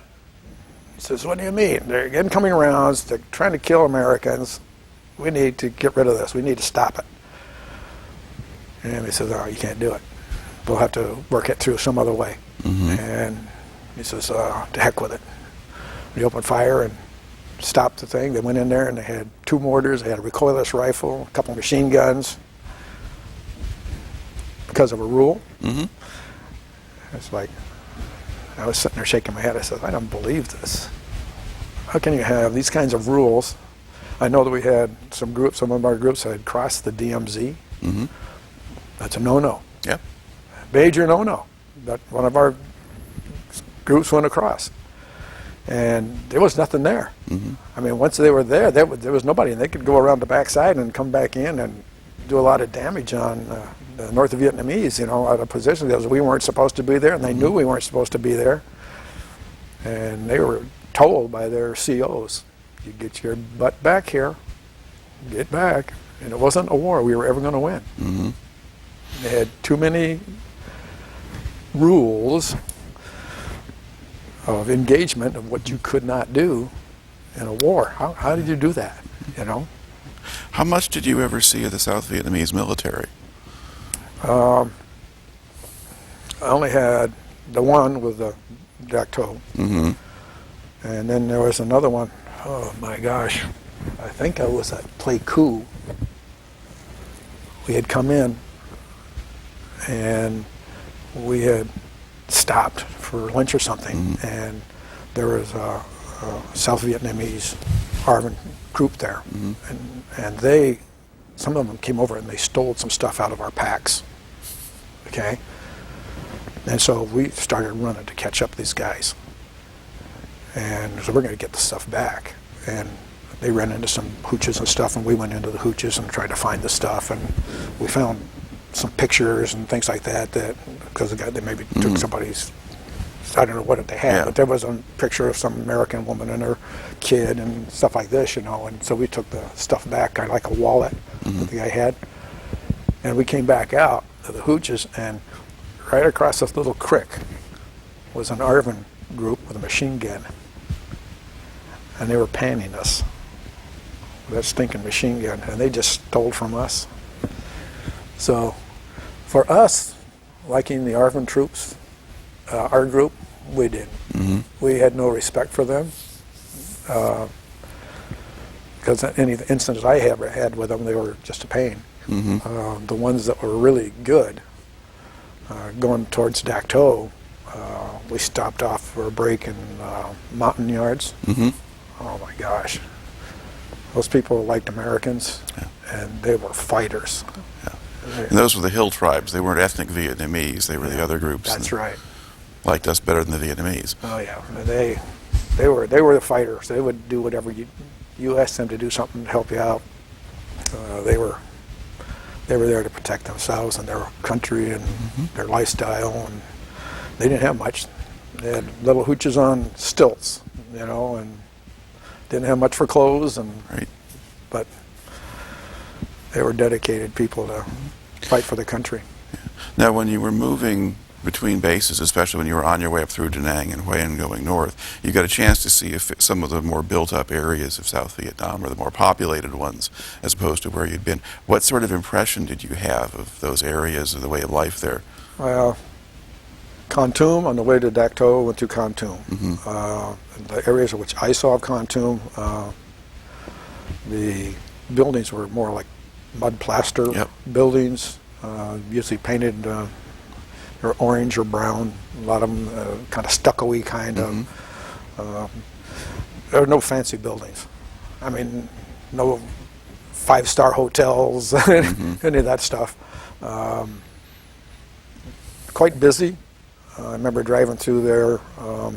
As we were going through, we had to stop traffic and stuff, and there was some Vietnamese soldiers, ARVN soldiers, and one guy was just a mess. His face was just a mess. It was just really bad.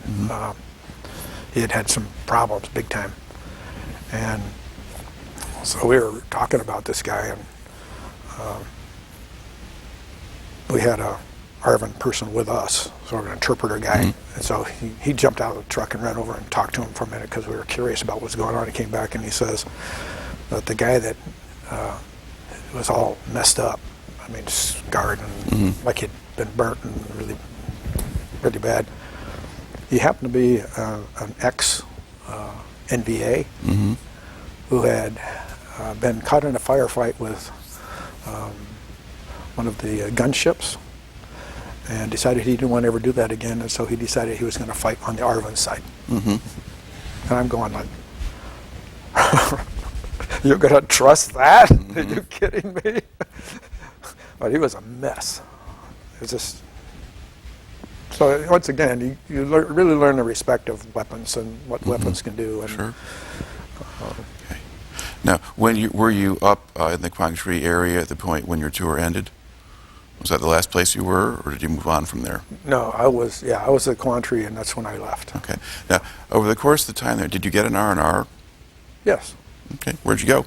Oh, cool. I went to Manila. My brother married a Filipino, Corazon, and none of my family had an opportunity to go see their family. And they weren't able to come when she got married in the United States. And so I went over there to spend my R&R in Manila and see the family and become acquainted with them. And it was a really fun opportunity. It was fun. And once again, I really enjoy cultures. My wife and I even do that today.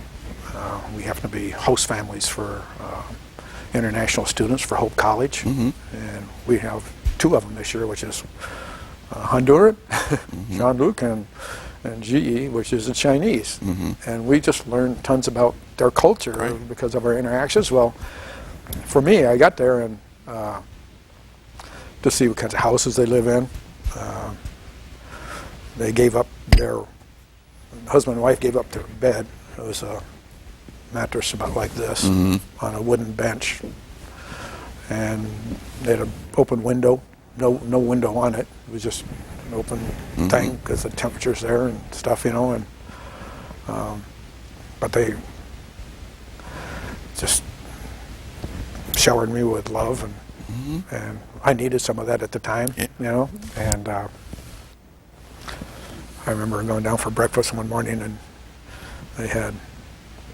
they made me eggs, and they had chickens in the backyard, so they had eggs available, and so they made me eggs, and they had some sort of a meat dish thing that they did, and they rolled it up in a banana leaf, which I'd never had, and they expected me to eat the banana leaf too, you know, and I'm not used to any of that stuff. Yeah. And they had a can of beer. I just, really appreciate this. I, you know, have a beer for breakfast. Well, don't all Americans, is that all they drink is beer? I said, no. I says, water would be fine. I'd love some water, you know.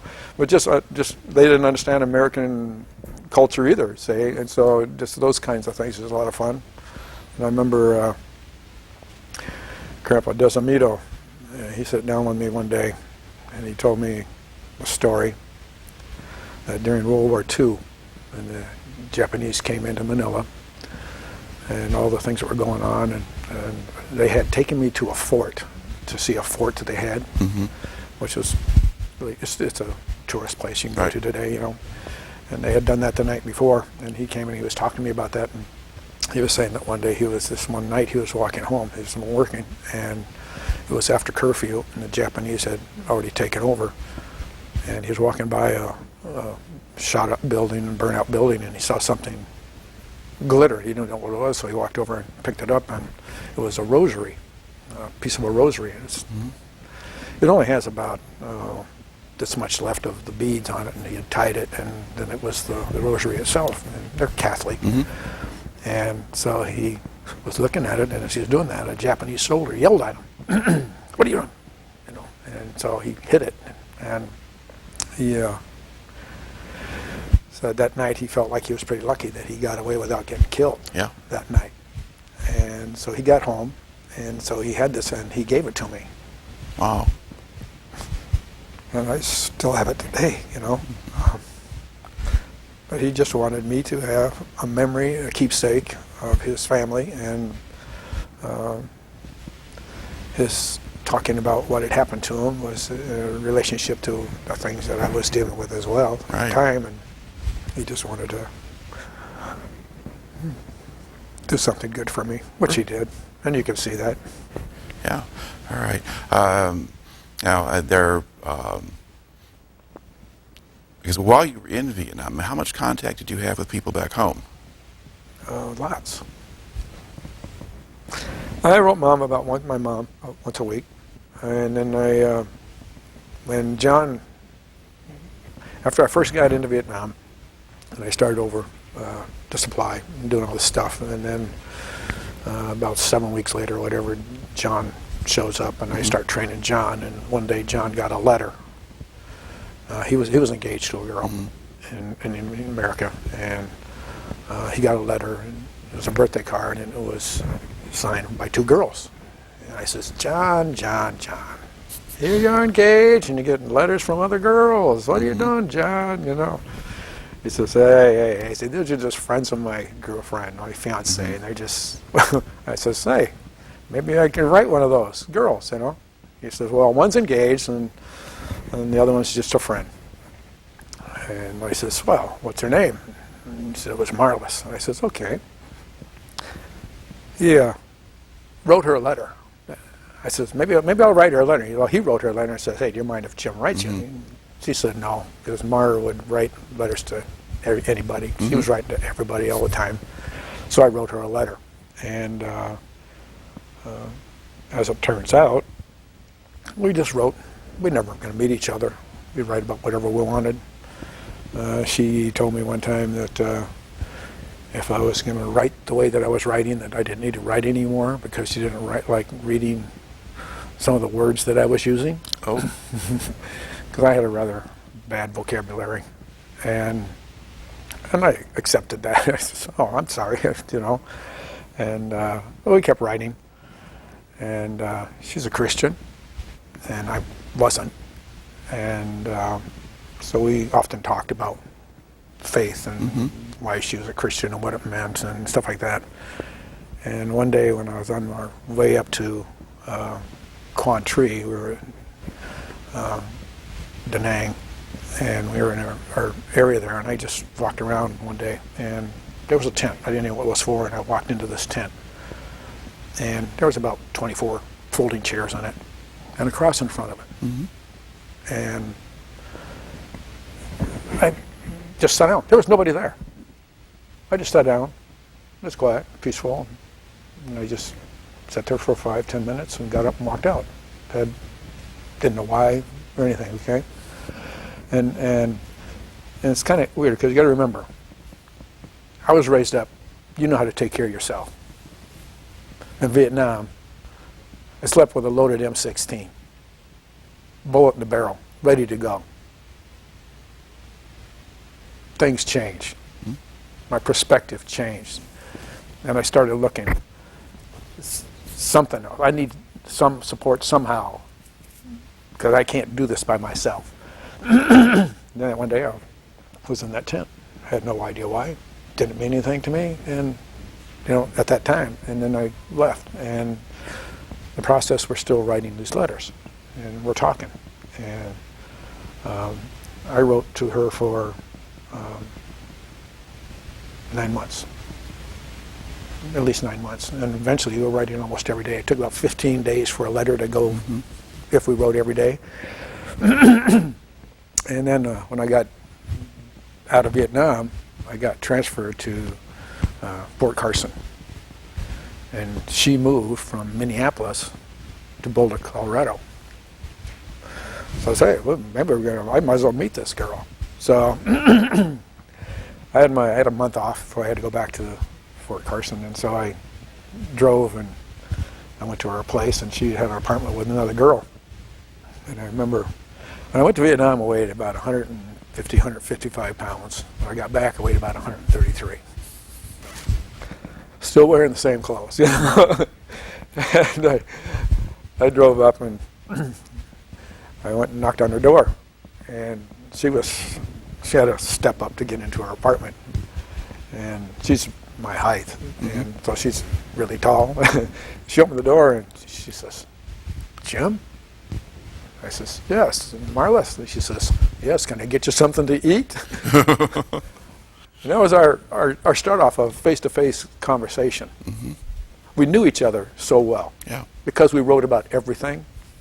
It didn't matter because we'd never meet each other, and she had several boyfriends during the time when we were writing, and we just discussed life, And so for us to get together, it was just like, well, I know this person. Let's just sit down and have dinner. We'll talk, and it was really good. And I married her. All right. So that's glad I asked that question about communicating with home then. Yes, it worked out really great. It did, married, okay. Okay, to go back to Vietnam, again, is there other pieces of your Vietnam experience that kind of stand out for you? Not too much. Mostly it was the same kinds of stuff. I mean, it was no downtime. It's just mostly when you're seeing these things that are coming in, and some of the stuff that's being de-exed, disposed of, that's bloody and burnt and holes and stuff, that it's just a real motivation that you need to keep doing what you're doing, because hopefully you're going to make a difference for somebody. Right. And I know what, with Dennis, my friend Dennis, when we got back from Vietnam, we got together one time, one day, and had a little chit-chat with each other, and glad we were both back together and home together. But I don't ever see him anymore, don't communicate with him anymore, because we were just different. Yeah. But the fact that you were there, you have a relationship. There's something there because you have to be there. Right. And so it was nice to see that he was there. Now, as you were getting short and getting close to the time where you're going to rotate back home, did that change the way you thought or way you did things, or did you just keep doing the same thing the whole time? No, you just keep doing the same thing because you have to. Oh, you're aware of it. You know, everybody counts down. Hey, you only got 10 more days. You know, that's great. Fine, let's go. So I remember when we were, and I was at Quang Tri, we were on the LZ, and we were up here, and there was another battalion down here, and they had run into an ambush, and they had 28 guys get killed. And they had a service there. It was the old military service. You see these guys, rifles stuck in the ground on a bayonet, helmets on top. Very impressive. It was really tugged at you when you watched it. You know, good guys lost and just got wiped out. And then they had the gunships. They had gunships flying over, just like the jet. They would do jets. They had some gunships go by and saluting these guys, you know. And about 30 minutes later, we had incoming rounds. And I have a little vial today that has little pieces of metal sitting in it. So it didn't come out of me, but it was close. You just do those things, you know. So what was the process for getting back to the States? It was pretty easy. They just said, hey, you need to hop on an airplane. You're going to go back to An Khe, and they flew me back to the main base An Khe. And I went into the center and did some paperwork and sat around for a couple of days, and they shipped me back down to Cam Ranh. And I got onto an airplane, and that happened to be a Japanese liner. So I came home on a Japanese airplane. Okay. And what was it like? I mean, do they announce that you're leaving Vietnamese airspace or anything like that, or do you just go and... Don't even remember. Okay. But I just know when it left the ground that there was a lot of cheering going on inside the airplane. All right. And where did you land in the States? Washington. Okay. Yeah. So up at Fort Lewis or Seattle? Fort Lewis. Yeah, Fort Lewis. Okay. Yeah. And then what kind of treatment do you get? You get off the plane, what do they do with you? They just do a bunch of, they go through the paperwork, make sure that you're who you're supposed to be, and they give you some orders. Because my next orders, I had to have the orders where I was going to go. Right. Because my only order said I was going to Fort Lewis. Yeah, because you had gone over to Vietnam early enough in your 2-year stint that you had a substantial chunk of time left to finish. Yes. Less than a year, but still enough months that you got to go do something. 6 months. All right. Now, did they tell you anything about protesters in airports or stuff like that? Or? Yeah, they told us that there were some people around, just to ignore them and don't put up with them. And fortunately for me, I didn't have a lot of that. I know when I went down to see Dennis down in Los Angeles for that time, before I went back to Colorado for my last 6 months, we went into a Pizza Hut, and we're going to have pizza there, and we're going to meet up with one of his friends from high school. And that in itself was an interesting experience. We walked in, and it was pretty obvious we were military still, and there were some people that gave us a bad time, but we just ignored it. And then his friend showed up, and his friend was a glue sniffer. Oh. He was literally dead. I have no idea how he even drove there. His brain was fried. I mean, he couldn't even talk, you know. And I think, we have such a wonderful country. We got this guy and people like him, and they're doing this stuff, and they don't understand what life is, you know. And so ended up where we we had to put up with some of the guys there, but generally there was only 2 people there that gave us a bad time. Nobody else did. I heard other people talk about how they had. When I was in Colorado, I never had any of that stuff going on. I'd go and visit Mar and spend a weekend up there with her and her girlfriend, and it was good. What was your job at Fort Carson? I was supply. Yep. They put me in charge of Battalion Supply, and I just did what I needed to do, and I found a guy that was a grease monkey, and he wanted to get out of the grease, and I needed help, and I says, you want to come in? I'll teach you how to do this, and you can stay out of the grease. And so I did, and I had a lot more relaxing job after that. Yeah. Was it essentially now a day job? Yes. Yeah. Okay. And the people you had over you, did they run a reasonably tight ship so that stuff happened the way it was supposed to, or? At the end there? Yeah. Where I was at Fort Carson. Fort Carson? Yeah. Oh yeah, it was nice, and that's where they gave me the Bronze Star, awarded me the Bronze Star. They had an assembly, and they gave that to me, and I pulled CQ duty once every 2 weeks or something like that, and just do what you need to do and do your paperwork, and it was easy stuff. Yeah. So what was the Bronze Star for? Doing my job. Okay. If you read it, it's totally different than what it was probably really for. Because I could get anything, anywhere, anytime. Okay. So you learned that skill, and that still applied. Yeah, it wasn't one of the skills I could apply to my civilian life, though. Yeah. Yeah. Maybe not without getting arrested. Yeah. Okay. So now did they make any effort to encourage you to stay in the Army, or did you just take off? Oh no, when I was going to get out of Vietnam, I had, because of what I did, because I had done well in AIT, I went over there. I actually was given E3 before I got out of there, and so I was a month before I got to Vietnam. I was an E3, but generally when you get to Vietnam, you become an E3. Yeah. But I was an E5 within 6 months. I mean, you know. That was faster than usual, especially for someone in the rear area. Yeah. Oh yeah, very much so. Okay, because they would just come to me and say, "We need this done. Can you do it?" Period. And I would do it. You know, and they appreciated all that.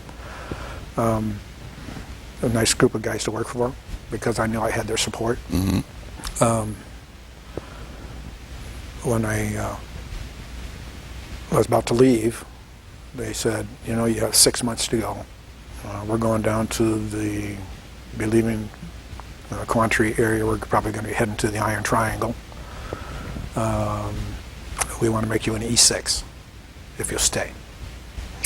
And I said, E6? $10 a month combat pay? Home for 6 months and free. No thanks, but thanks. All right. So once you get out of the Army now, what do you do? I got myself a job. I applied for several different kinds of jobs, and I got a job. I was a credit manager.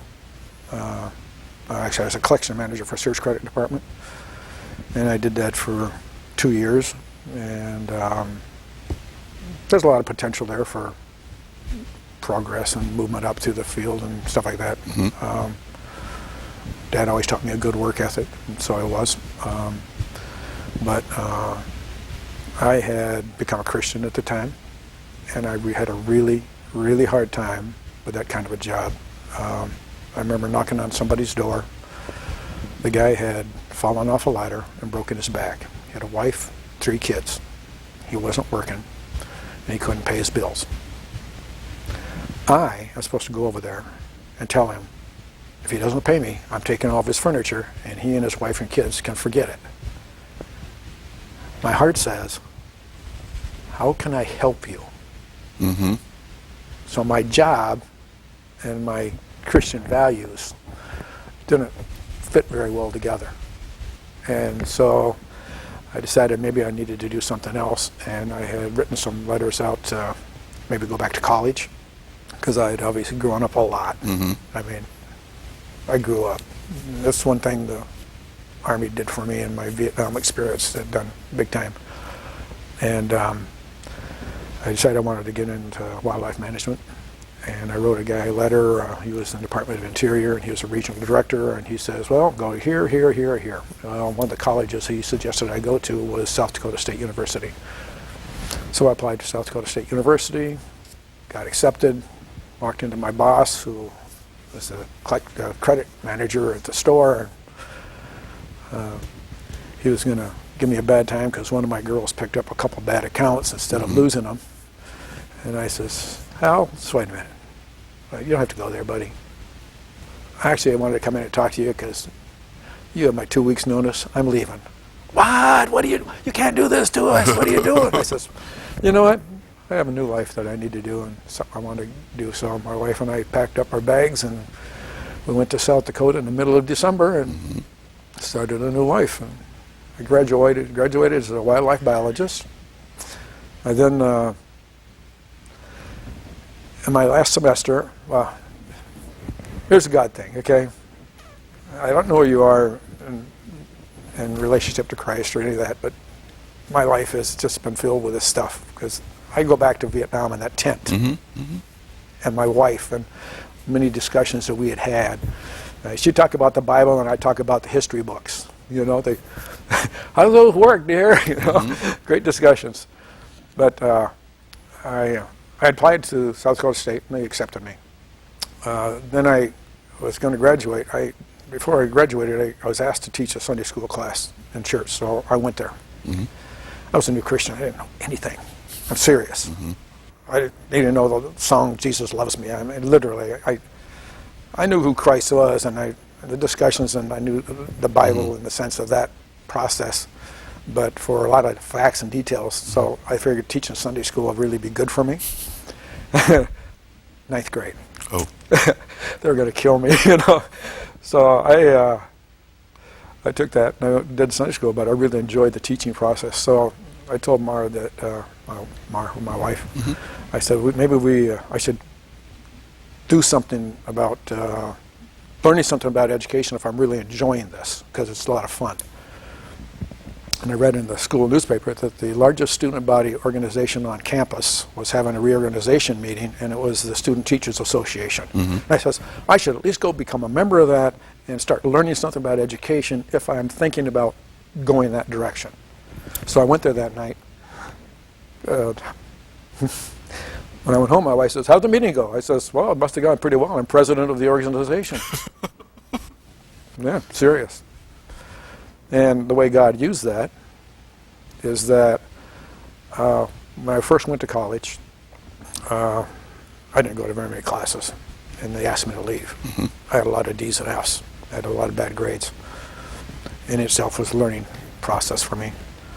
But when I went back to school, I was getting all A's and B's. I was a new person, you know, totally new, totally different. And so I'm getting ready to maybe get into education block.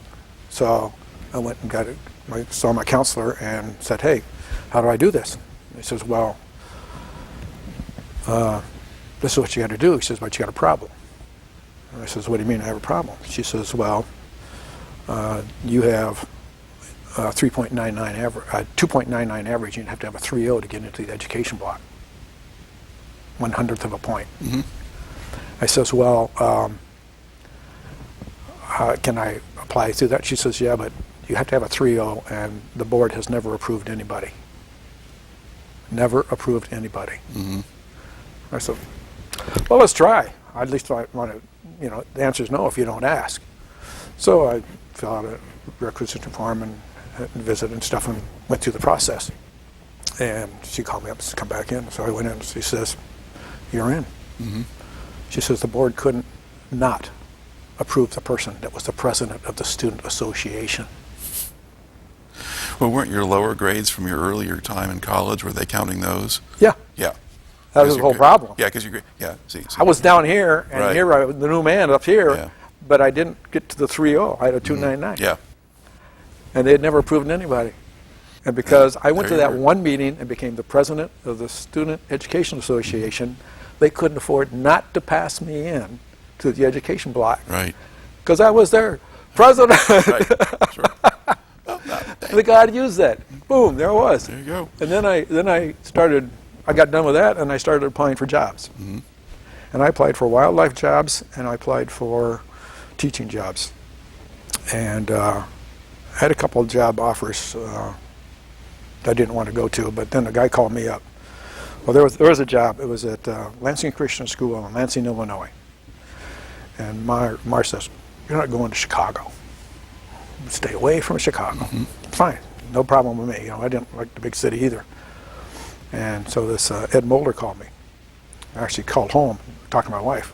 She said, "Ed Mulder from Lansing Christian School, Lansing, Illinois. I want to talk to Jim about a job, teaching job." "Oh, well, he's at work." I worked at a cement block company, stacking cement blocks. One of my good jobs. And so he said, "Well, he'll be home at such and such," and so he'd call back. So I went down home and got home. She says, "Did you send a letter out there?" I says, No, we got all the letters. Go look. So we went through the letters, and obviously we had never written a letter to him. Never. Okay? Didn't want the job. We're not going to apply for the job. And he's calling me to interview me for a job. And so we talked to him, and he said it was more of a Christian Reformed school system. There's a CR school, and they usually go to Calvin and Trinity and Dort. That's their main people that they hire through, Right. Well, I'd never been in a Christian school. I didn't go to a Christian college. And he says, "Well, we're going to do here and here and here, and we'd like to interview you, but can we interview you at the Sioux Falls Airport?" I says, "Sure, if you'd like to." I says, "But I can't get there." He says, "Why not?" I says, "I don't have any money. I'm broke." He says, "I'll send you some." So they sent me gas money. So we drove down there, had an interview at the airport, and they had gone to their 3 main schools, talking to all their church people. Wet behind the ears kids coming out with their new degrees. And then he interviewed me, and I walked out, and Mark said, "What do you think's going to happen?" I says, "We better be praying about this, because you know what? We just may have a job offer for a job we don't want, and we're going to have to decide what to do." 2 days later, well, he called me up a day later, says that the offer's in the mail, and I got it, and we took the job because we figured that's what God wanted us to do. I worked there for 2 years. A job opened up at the Zeeland Christian School. I applied for it and got the job in 3 days. And they set up special things for me to do. I worked there for 22 years, and then I thought I needed to get involved in some other educational processes, and because I got involved with a really hardcore, tough kid. I mean, he was just going to go to juvie, and held his dad in his arms when his dad died, and he was just a very confused young man. His mother didn't care about him. It was just lots of problems. He was a 8th grader, and he weighed about 250 pounds, and he was 5'8". A lot of things not going right for the poor kid, but I really fell in love with the kid in the sense that he and I connected, because I'm just a type of guy that just goes at you, and says, "Hey, you want to be friends? Well, you can't make friends if you're standing in the middle of a room holding a desk over your chair. You can't do it, And if you want to have friends, you got to take showers and change your clothes." That's how but he got straight A's for me and failed everybody else, But I really loved that process, those kinds of kids. And so I said I was going to leave Christian school, and I did. And ended up, through a process, getting a job at Vanderbilt Charter Academy. I happened to be working at my daughter's house, stripping off wallpaper, and she had 2 kids there she was taking care of. One was a 7th or 8th grader, and he asked me what I was doing. I says, "Well, I'm a middle school teacher." He says, "Well, my school's looking for a middle school teacher." Really? Sorry. Well, they just happen. I mean, God just does these things, And so I called up the principal and told her, "Hey, I'm Jim Keatley, and I understand you're looking for a middle school teacher." She says, "Well, not really. We're looking for a science teacher and a math teacher." I says, "Well, that's what I do. I teach science and math." She says, "We need to talk." Okay. I went over there, and I had a job in 2 days. So where is Vanderbilt? It's in Holland, Michigan. Okay. And so I went to work there, and I set up their middle school for them. And I went from one tough kid to a school that's 75% at risk. Mm-hmm. Okay?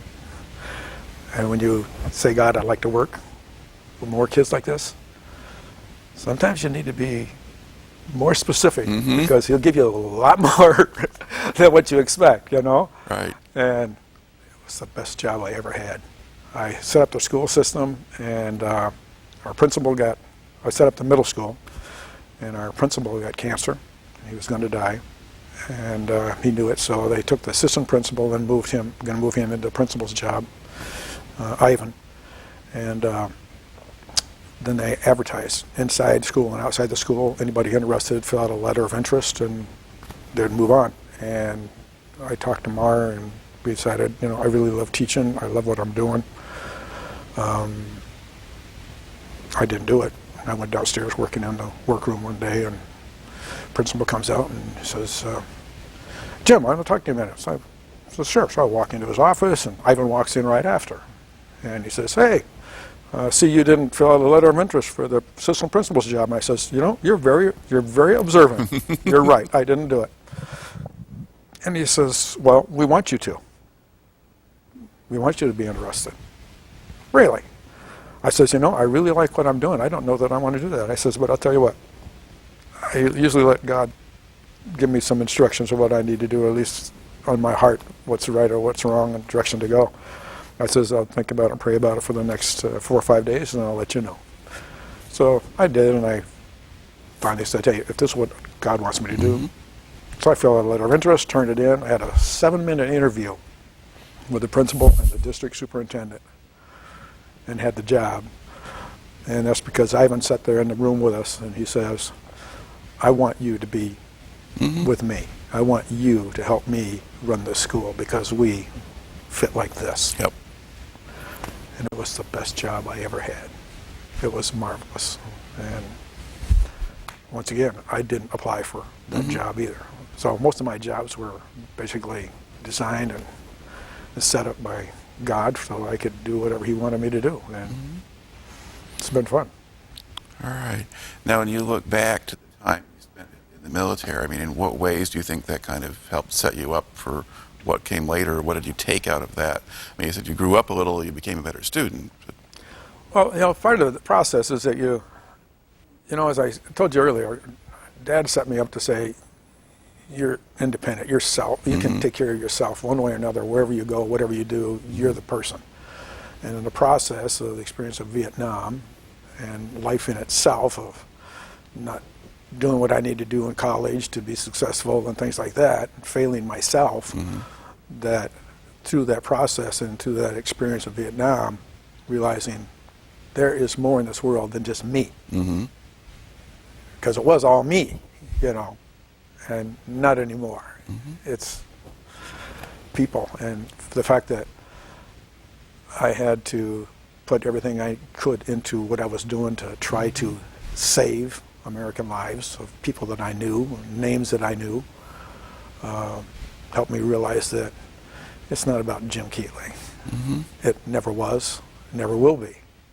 And then with that experience in the tent and discussions with my wife, and mm-hmm. I remember standing in her apartment looking out the back window, and in Boulder, Colorado, they had this big white cross. By the way, they just took it down because the city said they didn't want it anymore. Yeah. And I remember looking out there, and she walked in the room and says, what's the matter? And I had tears come down my face, and I says, in order for me to do that, I have to give up this. And I says, and I need to do that.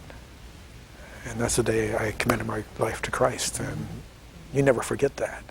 And my life has been really wonderful ever since. It's not that there haven't been problems. Mm-hmm. You deal with life is life. It happens, you know. But to realize that there is so much more in life than yourself, mm-hmm. and that you have a Lord and Savior that cares about you. I'm very happy. Makes for a remarkable story. So thank you very much for coming and sharing. It's a privilege.